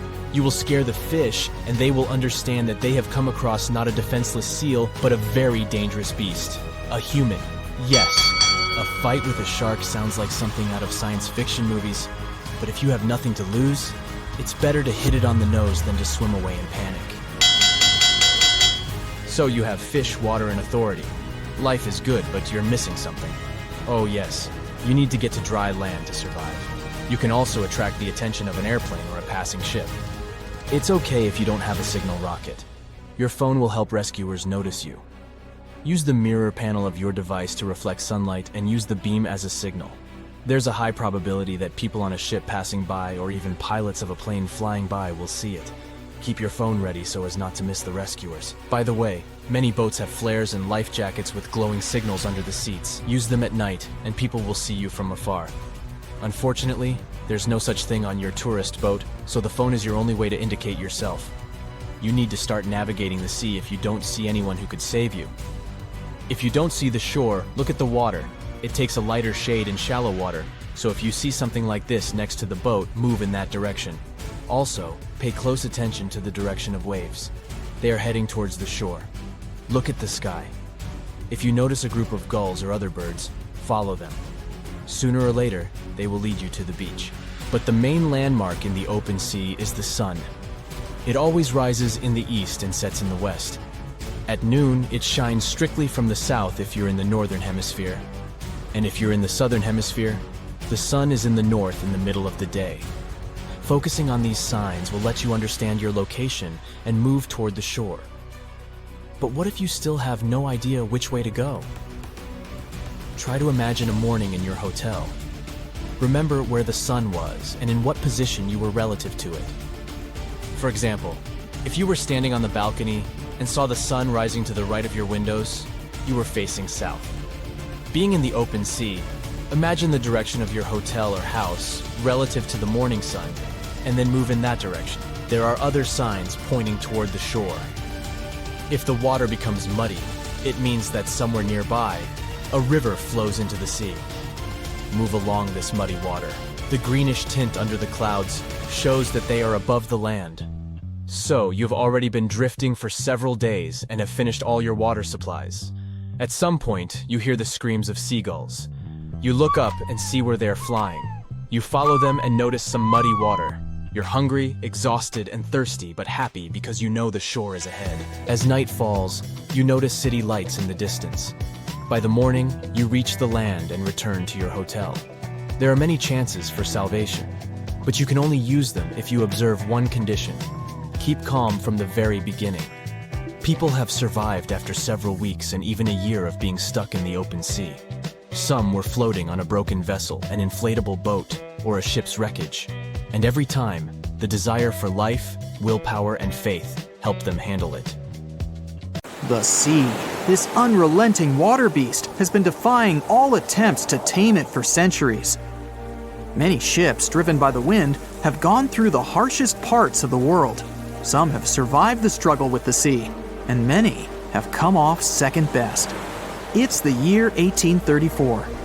A ship called the Pilgrim is setting a course to sail from California to Boston. The journey will venture around South America and then past Cape Horn of Chile. Richard signs up as a merchant seaman aboard the Pilgrim. This is his first voyage at sea. The crew tells Richard stories of the Drake Passage off Cape Horn, a route that's legendary for its dangers. Countless ships and sailors have disappeared in those waters. Since Cape Horn's discovery in 1526, it's quickly become known to all those that have sailed around it as the ultimate test of any mariner's skill and of any ship's strength. Those that have survived the journey call Cape Horn a sailor's nightmare. Jack the helmsman, a salty veteran, steers the ship towards this most dangerous of all routes. Jack has been aboard the Pilgrim since it was first commissioned in 1825. He's passed by the Horn many times, each time learning a different lesson from the tests provided by the sea. The Pilgrim has been refitted since its past voyage a year ago. Richard values Jack's experience, given that it's his first journey at sea. Jack assures Richard of his confidence in the Pilgrim, even though it's just a small wooden brig with 2 masts. Jack's aware that wooden vessels are gradually becoming outdated, replaced by new steam-powered ships. But Jack prefers the maneuverability of the Pilgrim and would take it over the steel ships any day. Richard is excited to be aboard. There's so much to explore in life as a merchant seaman, but the guy struggles to acquire his sea legs on the boat. Forceful winds make the Pilgrim move faster, providing Richard with a quick introduction to life at sea. At the same time, nothing can prepare him for what is to be experienced at Cape Horn. It's the southernmost point of land before Antarctica. The gap between the icy continent and Cape Horn holds the infamous Drake Passage. Approximately 700 miles between Cape Horn and the Antarctic Peninsula. Strong winds provide an uninterrupted, steadfast journey toward the Horn. But, as Jack tells Richard, the winds are more concentrated at the Drake Passage. They create a funneling effect, becoming stronger and more unpredictable. Richard is unsure of what this might mean for the Pilgrim, but understands that there's no easier route to travel around South America. A few days pass. The Pilgrim sails by the many islands that make up the western coast of Chile. Although the sea has been relatively calm, Richard continues to deal with his lack of sea legs. His movements are still not very graceful. The constant, ever-swaying deck rises and falls, and Richard finds it hard to get used to the motion. Random large waves hit the Pilgrim from every angle. The ship is quickly approaching Cape Horn. Richard looks towards great thunderous black clouds in the distance. "Welcome to the Horn," Jack says, half laughing. A wry smile upon his face soon disappears. The man gets serious, knowing what awaits them all. Stronger winds start blowing the sails as the crew scrambles to hang onto the ropes. Richard desperately sets to adjust the aft sails, adjusting for the constant change in strong southerly winds. Jack holds firm at the helm, knowing the importance of his role. He's wary of the swell. It can build very quickly the further south they travel. It's crucial the Pilgrim doesn't venture too close to the Horn when they approach.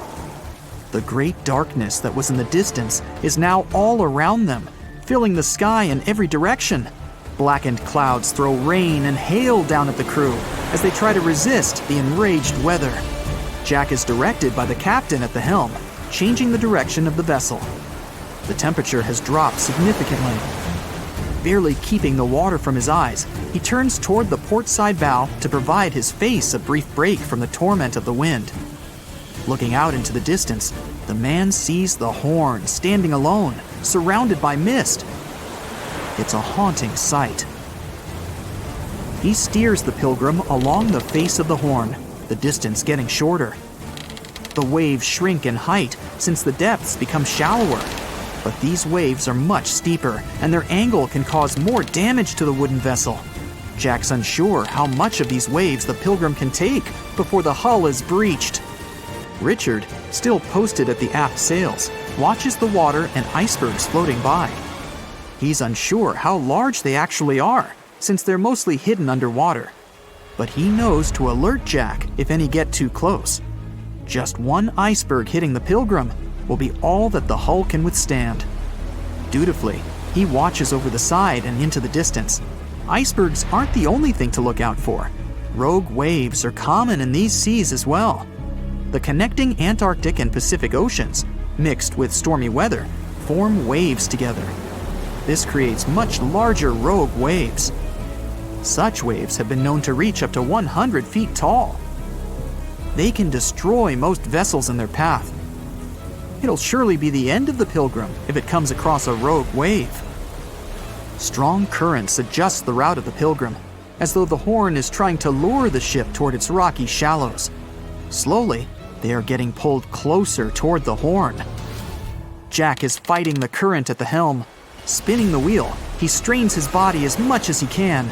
Grunting, he plunges the wheel from the port side to starboard and back again. The captain keeps yelling directions. To a novice, they're extremely confusing. But Jack, a hardened veteran, continues to interpret the directions with ease, steering to readjust their course away from the Horn. The captain orders Richard to assess the hull below the decks. With the level of pounding the Drake Passage has provided so far, it's surely harmed the ship in some way. Richard runs to the deck as another sailor yells something at him, but the noise of the sea makes it difficult to hear. A wave hits the side, flowing onto the deck. Richard manages to hang on to the mast before he's almost swept overboard. The entire front deck seems to be underwater. Hanging on as the water rolls off the sides of the ship and waiting for it to clear, Richard watches the Horn slowly go past. Still, it beckons toward the Pilgrim, as though asking for its dues from the crew. The currents are still pulling the ship, while the storm is raging on, with no end of the struggle in sight. The storm is growing ever larger and fiercer. Richard gathers himself to head below and assess the damage. After a slow descent to the lower decks, Richard can finally look over the hull from the ship's quarters. There's no damage from what he can gather. But he's shocked by the depth of the water inside. It's now at waist depth. Cups, amongst other things, float in the water. Even inside the ship, the guy can't escape the waves. Unable to make sense of it all, he stands frozen, listening to the almighty power of Mother Nature outside. The sea roars even more wildly, waves constantly thudding against the hull. It sounds like a somber drumbeat, a slow countdown to the demise of the Pilgrim. Richard forces himself back to the terrors of the above decks, grasping onto the rails to carefully walk the slippery stairs. He leaves the disturbing creaks of the wooden decks. They're soon replaced with the strained sounds of the ropes, the yells of other sailors, and the deafening roar of the sea crashing all around him. Jack is at the helm, focused on his role, still fighting the wind and the waves, even with the addition of ice and frost. It seems that the world around him has set its heart to distract the man from his duty, but Jack pushes on determinedly.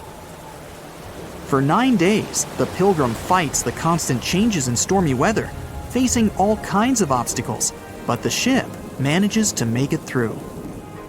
As they leave the storm behind, the crew sets their course north for their final destination. The sight of the sun peeking through the dark clouds is the most relieving thing Richard has ever experienced. Unfortunately, Richard lost his rations at some stage during the storm. At sea, if your rations are lost, it's your own bad luck. Luckily, Jack is kind enough to share some of his.